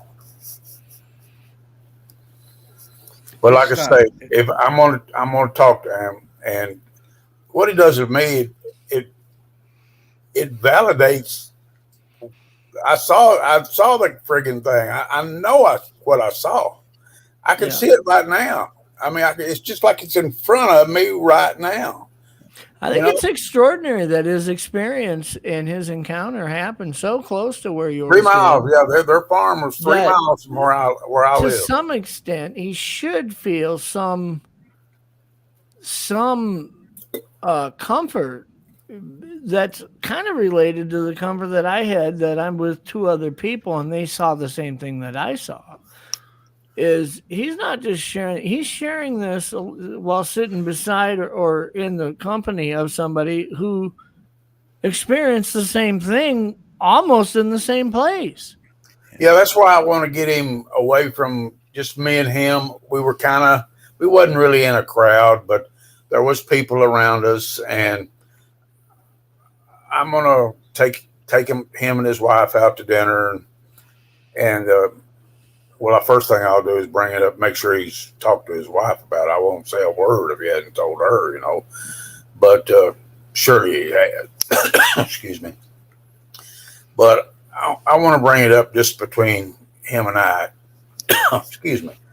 I mean, I'm going to be his, what's the word I'm looking for, Leon? I want to be his, what's the word I'm looking for? Ally.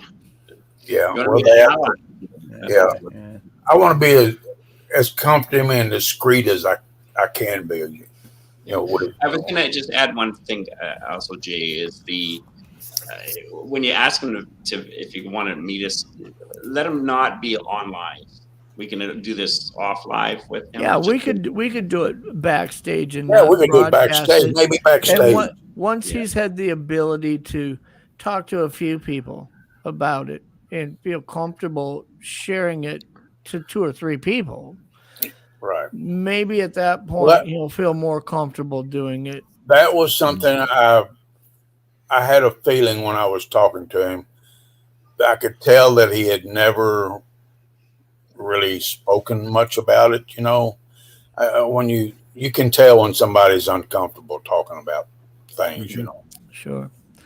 Yeah. Tristan asked, does it bother you guys when you hear skeptics say there isn't a Bigfoot? No, And No, don't bother me. it Doesn't bother me. It doesn't bother me. And the reason why it doesn't is, had I not had my encounter, right, I wouldn't believe I it would be either. the skeptic saying that there isn't a Bigfoot. Yeah. I mean, I I'm not understand. too They haven't proud seen, to admit right. that I may be in that camp saying they I haven't don't know. seen one, so yeah, no, it doesn't. I didn't bother have me. time to be a skeptic. I didn't know what the friggin' things were. You know, I never heard of them. I mean, I mentioned it to Leon. Leon, I told you when you were asking me about, you know, what happened after I saw it and et cetera, as I was going out and getting out to my Jeep. And of course, I mean, the adrenaline was flowing so hard. My heart still pumping in my ears, my hands shaking. Because otherwise, yeah, I probably would have immediately started Jeep and drove off, but I could not do that. And I sat there in that Jeep going, holy,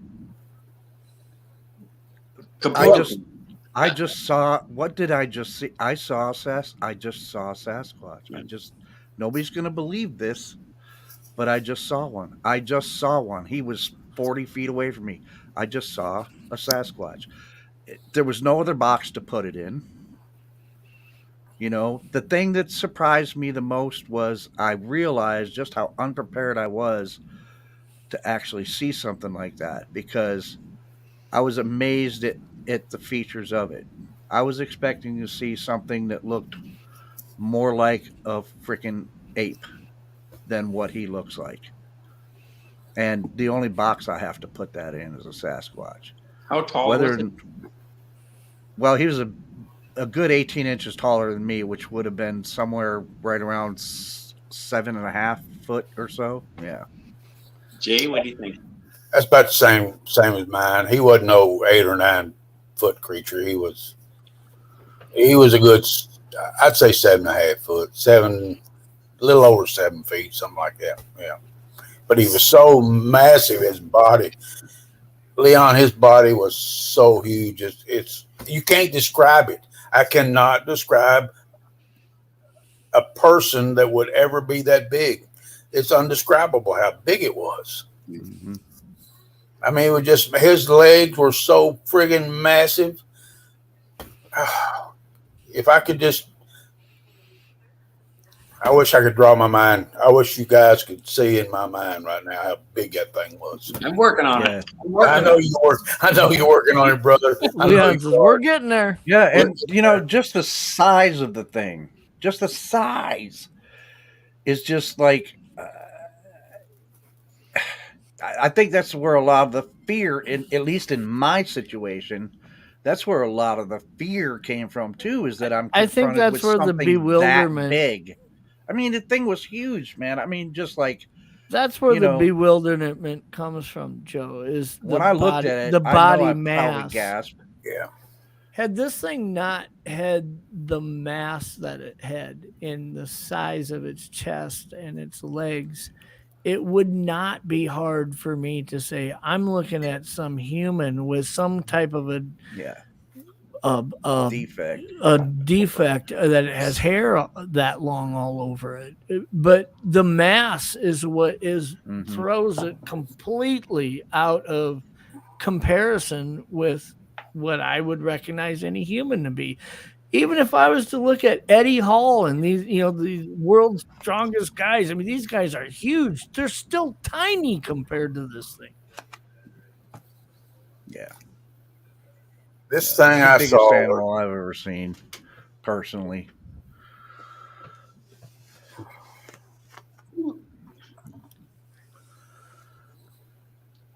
when I saw this thing in front of me, the first thing that entered my mind was, that is no bear. I could just tell by the way. If you see a bear up close, you know what a friggin' bear looks like. Yeah. This was no bear. That's one of the things that kind of got me skewed a little bit or flawed a little bit right prior to my encounter of seeing it is that I was positive that I had a black bear there. I was watching that tree line for almost 3 full minutes, waiting to see that black bear move. I did not want to retreat down that trail until I knew that I was looking at a bear that didn't have cubs or wasn't closer than I thought it was. I didn't want to trigger a pursuit mode type situation. I'd been out around bears enough growing up that I just wanted to identify where it was, let it see me put my hands up, talk calmly as I back down the trail. I did not want to trigger something in this animal that I didn't intend to do. And so I'm watching into this deadfall and the timber and all that, positive that I'm going to see a black bear. And when I don't, and I turn around and I'm seeing something that I immediately know is not a black bear, that's what really kind of flipped me on my ear mentally, I think, in that is I had prepared my mind so much to see something, and now I'm seeing something that's not that. Yeah, it's funny you should say that the bear stuff, because that happened with the Whitehall incident with the police officers, and the two of them were talking to each other, and the one officer said to the other one, he said, "That was some bear, wasn't it?" And the other officer said, "That wasn't no bear." Yeah. That wasn't no bear. Yeah. Did we lose Pat?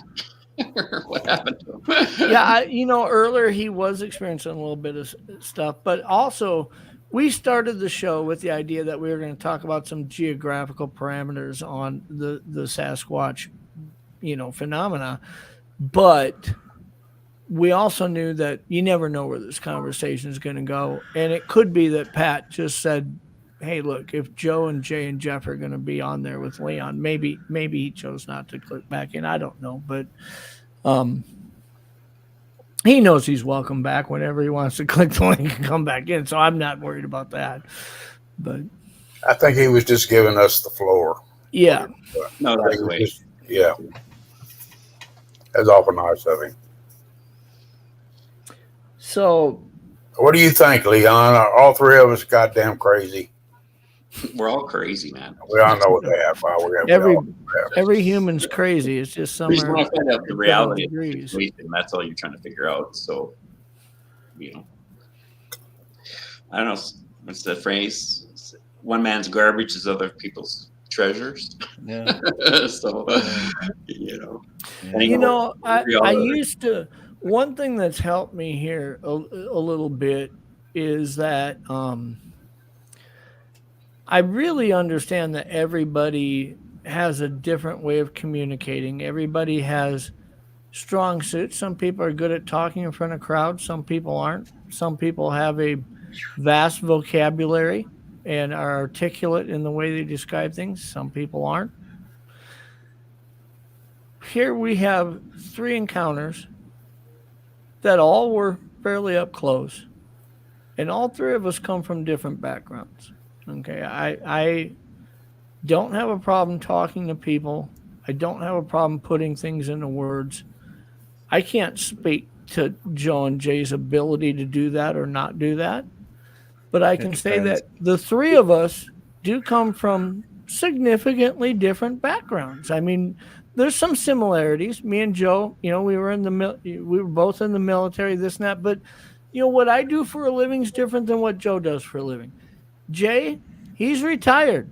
I'm still working my butt off. So is Joe. I mean, we've got 3 people who have distinct differences in their lives. And the one thing we share in common is when we talk about our encounter, there is no problem recalling detail and putting those details into words. And I think that's one thing I trip up on. Like I said earlier, when I hear people, I don't care if you're a good speaker in front of people, or if you're scared crapless of standing in front of a room of people and speaking, when you have an encounter and you're recalling it and you're putting it into words, if you can't find the details to describe what is stuck here and glitched and is like a skipping record going over and over and over, I don't understand that. I mean, I'm not saying that means that they're not telling the truth. That's not what I'm saying. I'm just saying that's the part I don't get with some people, because the three of us, despite the fact that we are distinctly different, we have no problem recalling what we saw and explaining what we saw. What are your thoughts on that, Leon? I mean, is that something that... I think you guys, like the brain will do, you guys have taken a safe route to try to negotiate it. Jay's a little different than you two, which is that he's open to figuring out what he's trying to sell. That's why you're still psychologically, emotionally, visually blocked in regards to when I ask the question, what is it you're looking at? Because if you had that worked out, you'd be giving me the same phrasing you're saying to describe the event that you're having. You articulated to me emotionally. And so Jay's a little farther down the road, plus his experience is a different one than what your guys is. And I can really, like, when anyone watching Jay tonight, you'll see that when Jay's saying earlier, it's like it's right there in front of me. Look at his face. It's right there in front of him. You can see it's written right on his face that he can see it right there. It's not like he's fabricating it. Like somebody asked me the other day, is imagine an apple in your hand.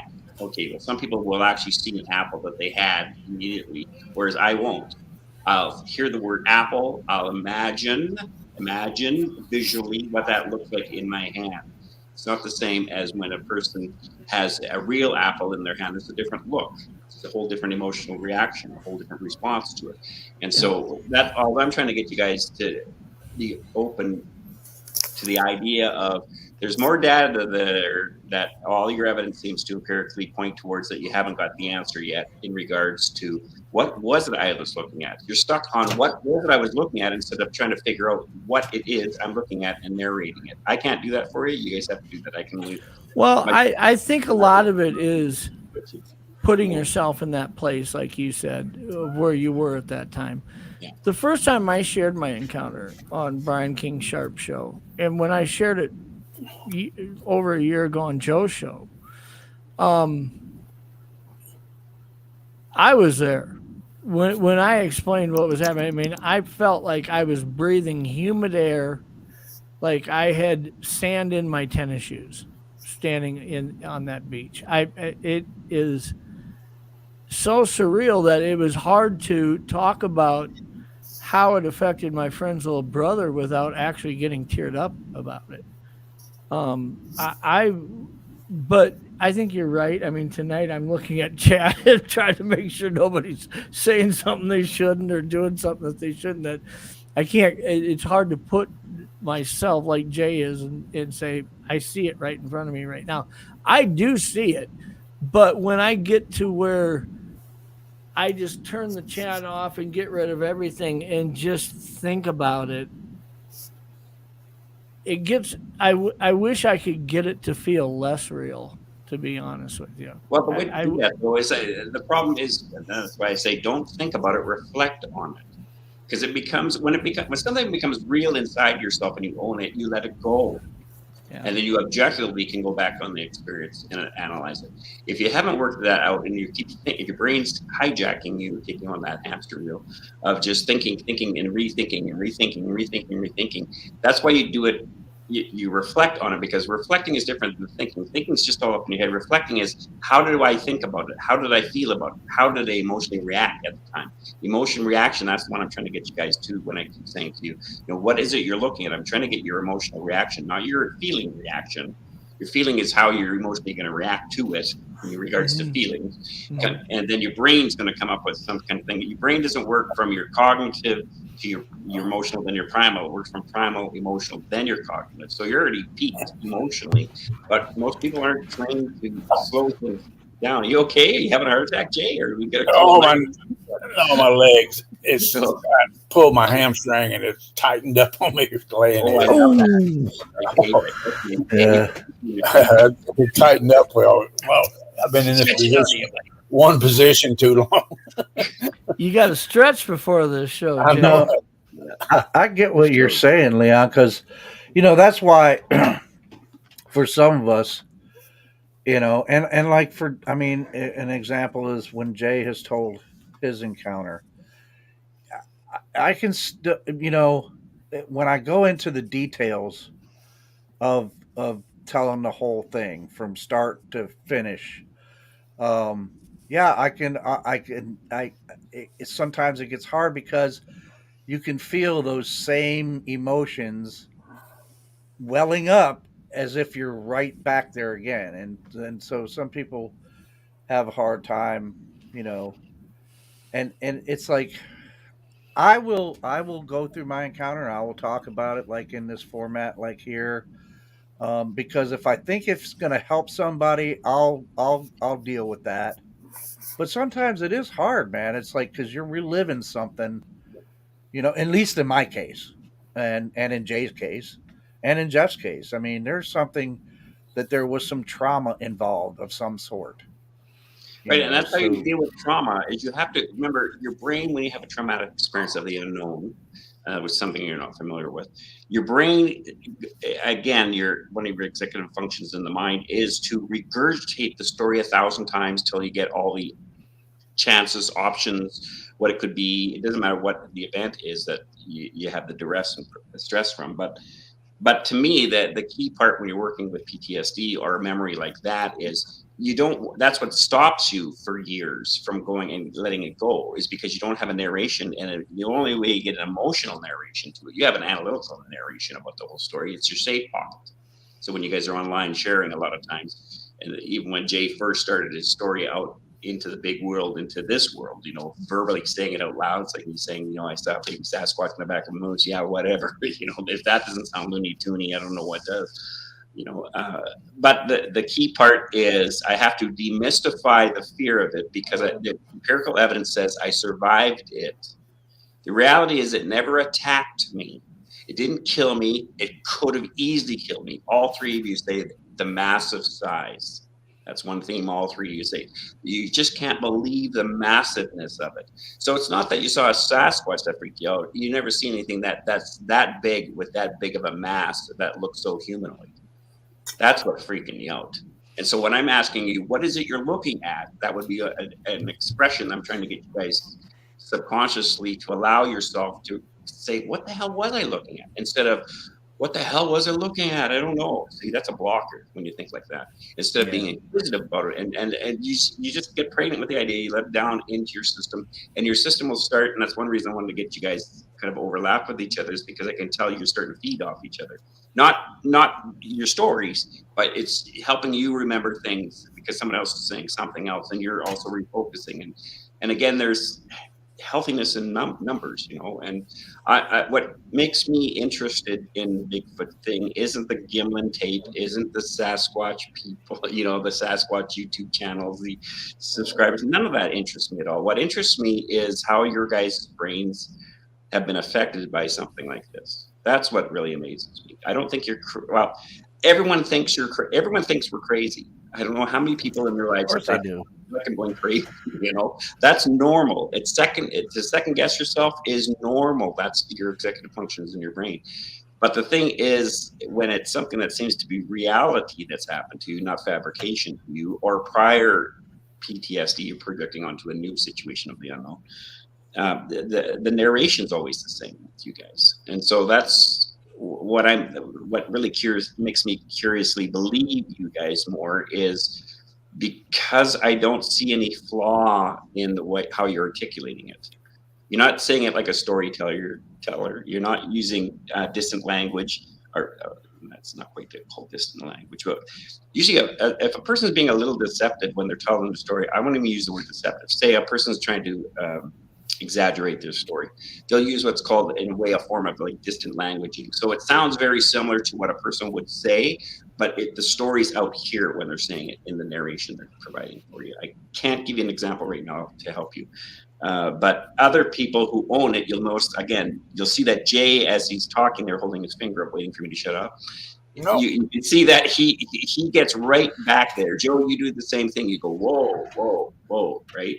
And Jeff, I'm just keeping you neutral for right now because then you got a show to go through. So, but that's what amazes me is when you guys are telling a story, you just go right. You're right back there, and you're always consistently doing the same body language. One of the comments that I've had, and I'm curious to see if Joe or Jay said, well, I mean, Jay maybe hasn't shared his encounter as many times as maybe me or Joe has. But Joe, I'm curious, when I've shared it, and it takes about an hour to tell the whole thing, for me, it's hard to tell part of it. It's like pushing a play button, and then I close my eyes and I just start telling you everything that I'm seeing as I'm reliving this. And if you look at the dozen or so times that I've shared this encounter on different shows or online when I was asked to, you could almost say, man, it's almost like he's reading it off a script because it's like the same all the time. It plays the same every time is what happens is when I tell you everything that I'm recalling as I go through this, I can't just leave part of it out. It feels like I'm taking one of my fingers off or something if I try to leave part of it out because it's like think of a movie you've seen 100 times, whether that's Dumb and Dumber or what, some movie, A Christmas Story, right? You know what the next scene is. You know what's happening. This has gone through my head so many times that I don't have to think, okay, what should I tell him next? I close my eyes and I start talking and you're going to hear the same thing every time because it's replaying over and over.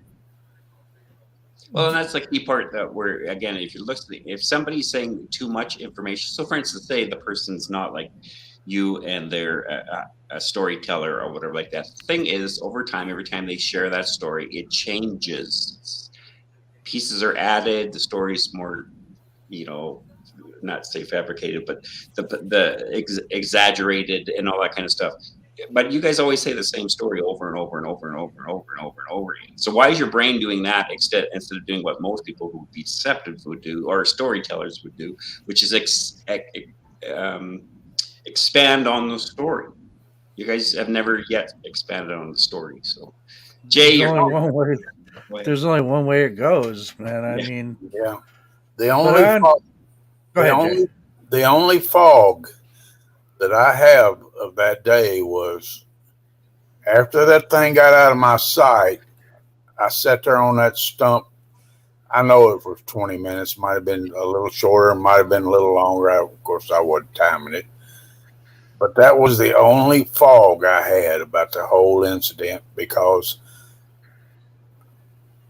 I'll just tell you I'm going to try to tell you what I was thinking. What did I just see? What in the world is happening in me? This is going through my mind over and over and over. Should I get up right this second? Which way have I got to get home? He's running the way I came into the woods. This is what's going through my mind. That 20 or so minutes I'm sitting there. That's when I was scared. I was scared that 20 minutes. That's what scared me. I just saw something that was bigger than anything I had ever seen in my life, creature-wise. I knew it wasn't a bear. When I saw that thing's profile of that thing's face, it did not have a snout.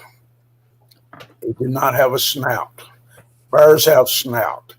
This thing had a flat nose like a human being. It had a chin line. Its chin from its lips to the bottom of his chin was almost a straight line. It had no cleft in it at all. It ran in a stoop motion, so smooth. Folks, you cannot believe how smooth a gait this. It was like it was running motionless almost. And the hair on it was blacker than any black that you've ever seen. Black, I mean, it was coal black. And the features, the face I saw, it had hair. I told you it had longish hair. I want Jen to draw a picture. I've been thinking about that, Joe. Is there any way I could get on? She Yeah, offered she to said, do- yeah.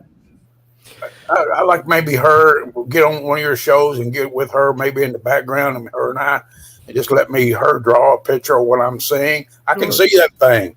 It's That'd be right cool. there in front of me. Okay, and it knees. I can see this thing's gait. It's running. Its knees were bent. Feet wise, people, well, did you see its feet? No, I'm honest to tell you the God truth. I didn't pay any friggin' attention to its feet. I was looking at the mass of its body. I didn't pay no attention to how big of feet it had. You know, I was looking at the body of it coming by me. But I'm sitting there on that friggin' stump. I think I was in shock. I really think I went into shock for a few minutes to this day. And then I think I came through and I said, how am I going to get out of these friggin' woods? It sounds to me like you trying to develop your exit strategy was one of the most difficult things for you once it had passed. And the other thing I'd like to tell you, Jay, is your descriptors of the movement is how I've described it often. And it's one of the things that when in retrospect, when I think back about when in my encounter, when it walked back out on that beach and I saw it move from a distance like that, just the fluidity of it. Oh, it was so It graceful. if you think about, like, do you remember the first time you ever saw Michael Jackson moonwalk and you thought, how do you do that? How does he do that? How do you- I almost feel like that when I think of it, watching this thing walk, even when it bent over and it picked that fish up, just the fluidity of how it lowered itself and came back up and then moved. It was like every There was muscle no was effortless. I mean, there was no clumsiness to any degree to its movement. Yeah, it's like every move it made was effortless. It's just like it was just. I don't know. It's hard to explain it. It's from the Roston. bush. It looked like it belonged from the bush. It lived in the bush. It moved because it's familiar to the bush. It's Yeah, not- without really knowing what we're trying to describe, what you're really describing is muscle memory from something that has adapted to moving that way through an environment that it spends 24 hours a day in, day after day, for decades. And we don't. We have no reference to that. Yeah. Yeah, it was born in the environment. It grew up in the environment the same way we grow up in our environment. We operate pretty functional. If some outside source was to look at a human being, saying, oh, look at how they all operate like cars. You know, they live in these big colonies of things called cities, and so Yeah. Rasta didn't move, so I can't tell you how fast he moved, but instinctually, I can tell you right now, I mean, instinctually, I knew that he could be on me in like a few steps at the most if he wanted to be. He didn't move, so not that I ever saw. well, you moved, didn't you? I moved. Joe almost had a movement, actually. Well, I mean, there was the instinct. I'm not lying, man. I did want to run. But my knees were shaking so bad, there was no way I was running. I would have fell down. So I just had to make it as quick as I could that my legs would carry me. And, I mean, I managed a very fast walk out after I got down, and he was no longer in my peripheral or anything, and I didn't hear anything. Yeah, I mean, I wanted to run, but maybe that's a good thing I couldn't run because maybe I don't know. I mean, maybe that could have triggered a prey thing, and maybe he would have chased me then. I don't know. I don't know any of that, but I've said it many times when I used to just sit in chat before I ever said the first. I used to put snippets in chat and stuff like when I first started coming on these things, and I would see these people talking about, oh, if I ever did this or I would chase it. No, you wouldn't. I'm sorry, folks. Yeah. I'm sorry. If you ever saw one as close as us three did, you're going to shit your pants. It's just that simple.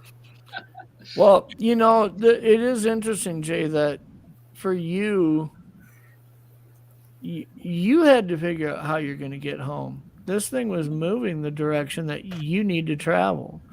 And Joe, you were on the ground where this thing was on the ground. And there's some idea of even when you don't see it anymore, is it still there? Right? well, yeah, I don't know where it's at that you don't moment. know where Yeah. it's at. It could still be there in that area. So for me, really all that was running through my head was we have to get off this island. And that's when I hit the beach and was screaming at my two friends, get in the effing boat. We needed to get off this island. There was some safety barrier once we were in the boat and backed away and it walked down the beach. It wasn't there for long. Had it stayed on that beach for an hour, we would have sat in the boat for an hour and watched it. There was a legitimate safety barrier that at any time, it's not just in 1 second going to swim to your boat. We'll start the boat up and leave, right? Yeah. It felt like we were behind the sandbag, so to speak. Yeah. Well, see, it kind of works the same way with me. Is that when I did get out to my Jeep, like I said, my instinct would have been just get in a Jeep, just start it and drive, go. But I couldn't because I was still just shaking too much, and the adrenaline was still pumping too hard. But the key for me was when I got to my Jeep and sat down in it and looked back towards the tree line, I didn't see him anywhere. Like so that was like, okay, he did not follow me then. And I think that was the key, was the fact that I didn't see him standing in the tree line looking at me like he'd followed me or anything, so that did give me the opportunity to go, okay, let my heart calm down, let my hand stop shaking so I can actually put the key in the ignition, and that kind of thing. But yeah, I don't know what I would have done if I'd sat in that Jeep and looked back and there he was standing in the tree. I don't know what would have happened at that moment. I don't know. I just wish I may have Leon, just fainted. I don't know. I just wish Leon had been around 50 years ago is all I wish. Yeah.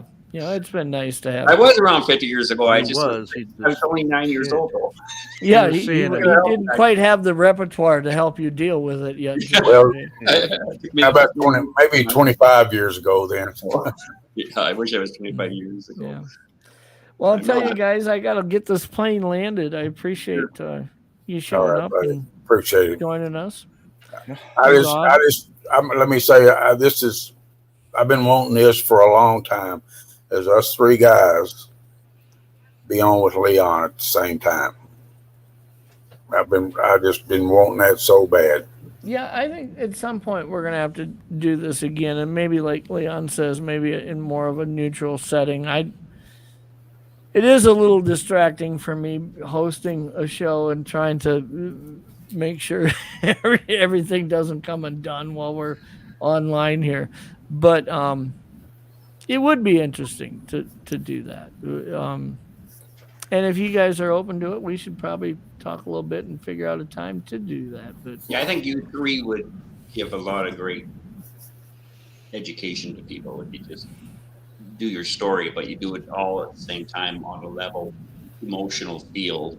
Regurgitate it. Realize you guys are already victorious because it didn't kill you, and off that center, then dive into the stories. Help me to dissect it for you. And I mean, I'm not going to tell you, but help me to use some stuff to help you dissect it for you, so you can maybe fill in some blanks off each other.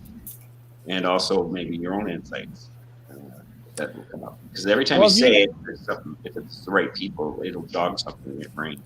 Well, if you guys want to hang out backstage, we'll talk here for a minute after the show. I'm going to go ahead and land the Okay, plane okay. and get right with you here. Everybody, I appreciate you showing up and spending your Monday night with us. Wasn't sure what direction the show would go, but I like it. I like the conversation we had. Hopefully, there are people in chat who enjoyed it, found it helpful. Hopefully, once we have it uploaded and onto the podcast platforms, there are people that will hear it. I would encourage anyone who has had an encounter and would like to talk about it, feel free to get a hold of me at pineislandresearch@gmail.com. You can email me. Just let me know you're interested. Give me some contact info. We can just talk about it, or we can do a show about it. That's up to you. It's up to what you're comfortable with. I think that people are starting to learn more as they see these shows, that this is helpful for a lot of people to see these discussions being had, to not feel like their encounter or their experience is something that's taboo or something to be shameful of in any way. You certainly don't have the burden of making anyone believe you or not believe you. That's on them. It's not on you. If you're truthfully sharing an experience that happened in your life and it involves something in the subject line, I'd love to hear about it. I'd love to have you on the show if you want to come on the show. Like I say, you can contact us at pineislandresearch@gmail.com. But I appreciate everybody joining us, choosing us to spend your Monday night, and we will see you next Monday night.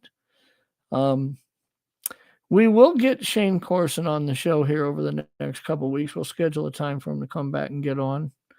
For anybody who is unaware, we had him scheduled to be on the show tonight, but he found out about an hour before we went live that a close friend of his had passed away. And of course, he needed some time to deal with that. And all of us here at Untold Radio are keeping Shane and his friend's family in our thoughts and prayers. But you guys, everybody have a great rest of your week. And again, thanks for showing up.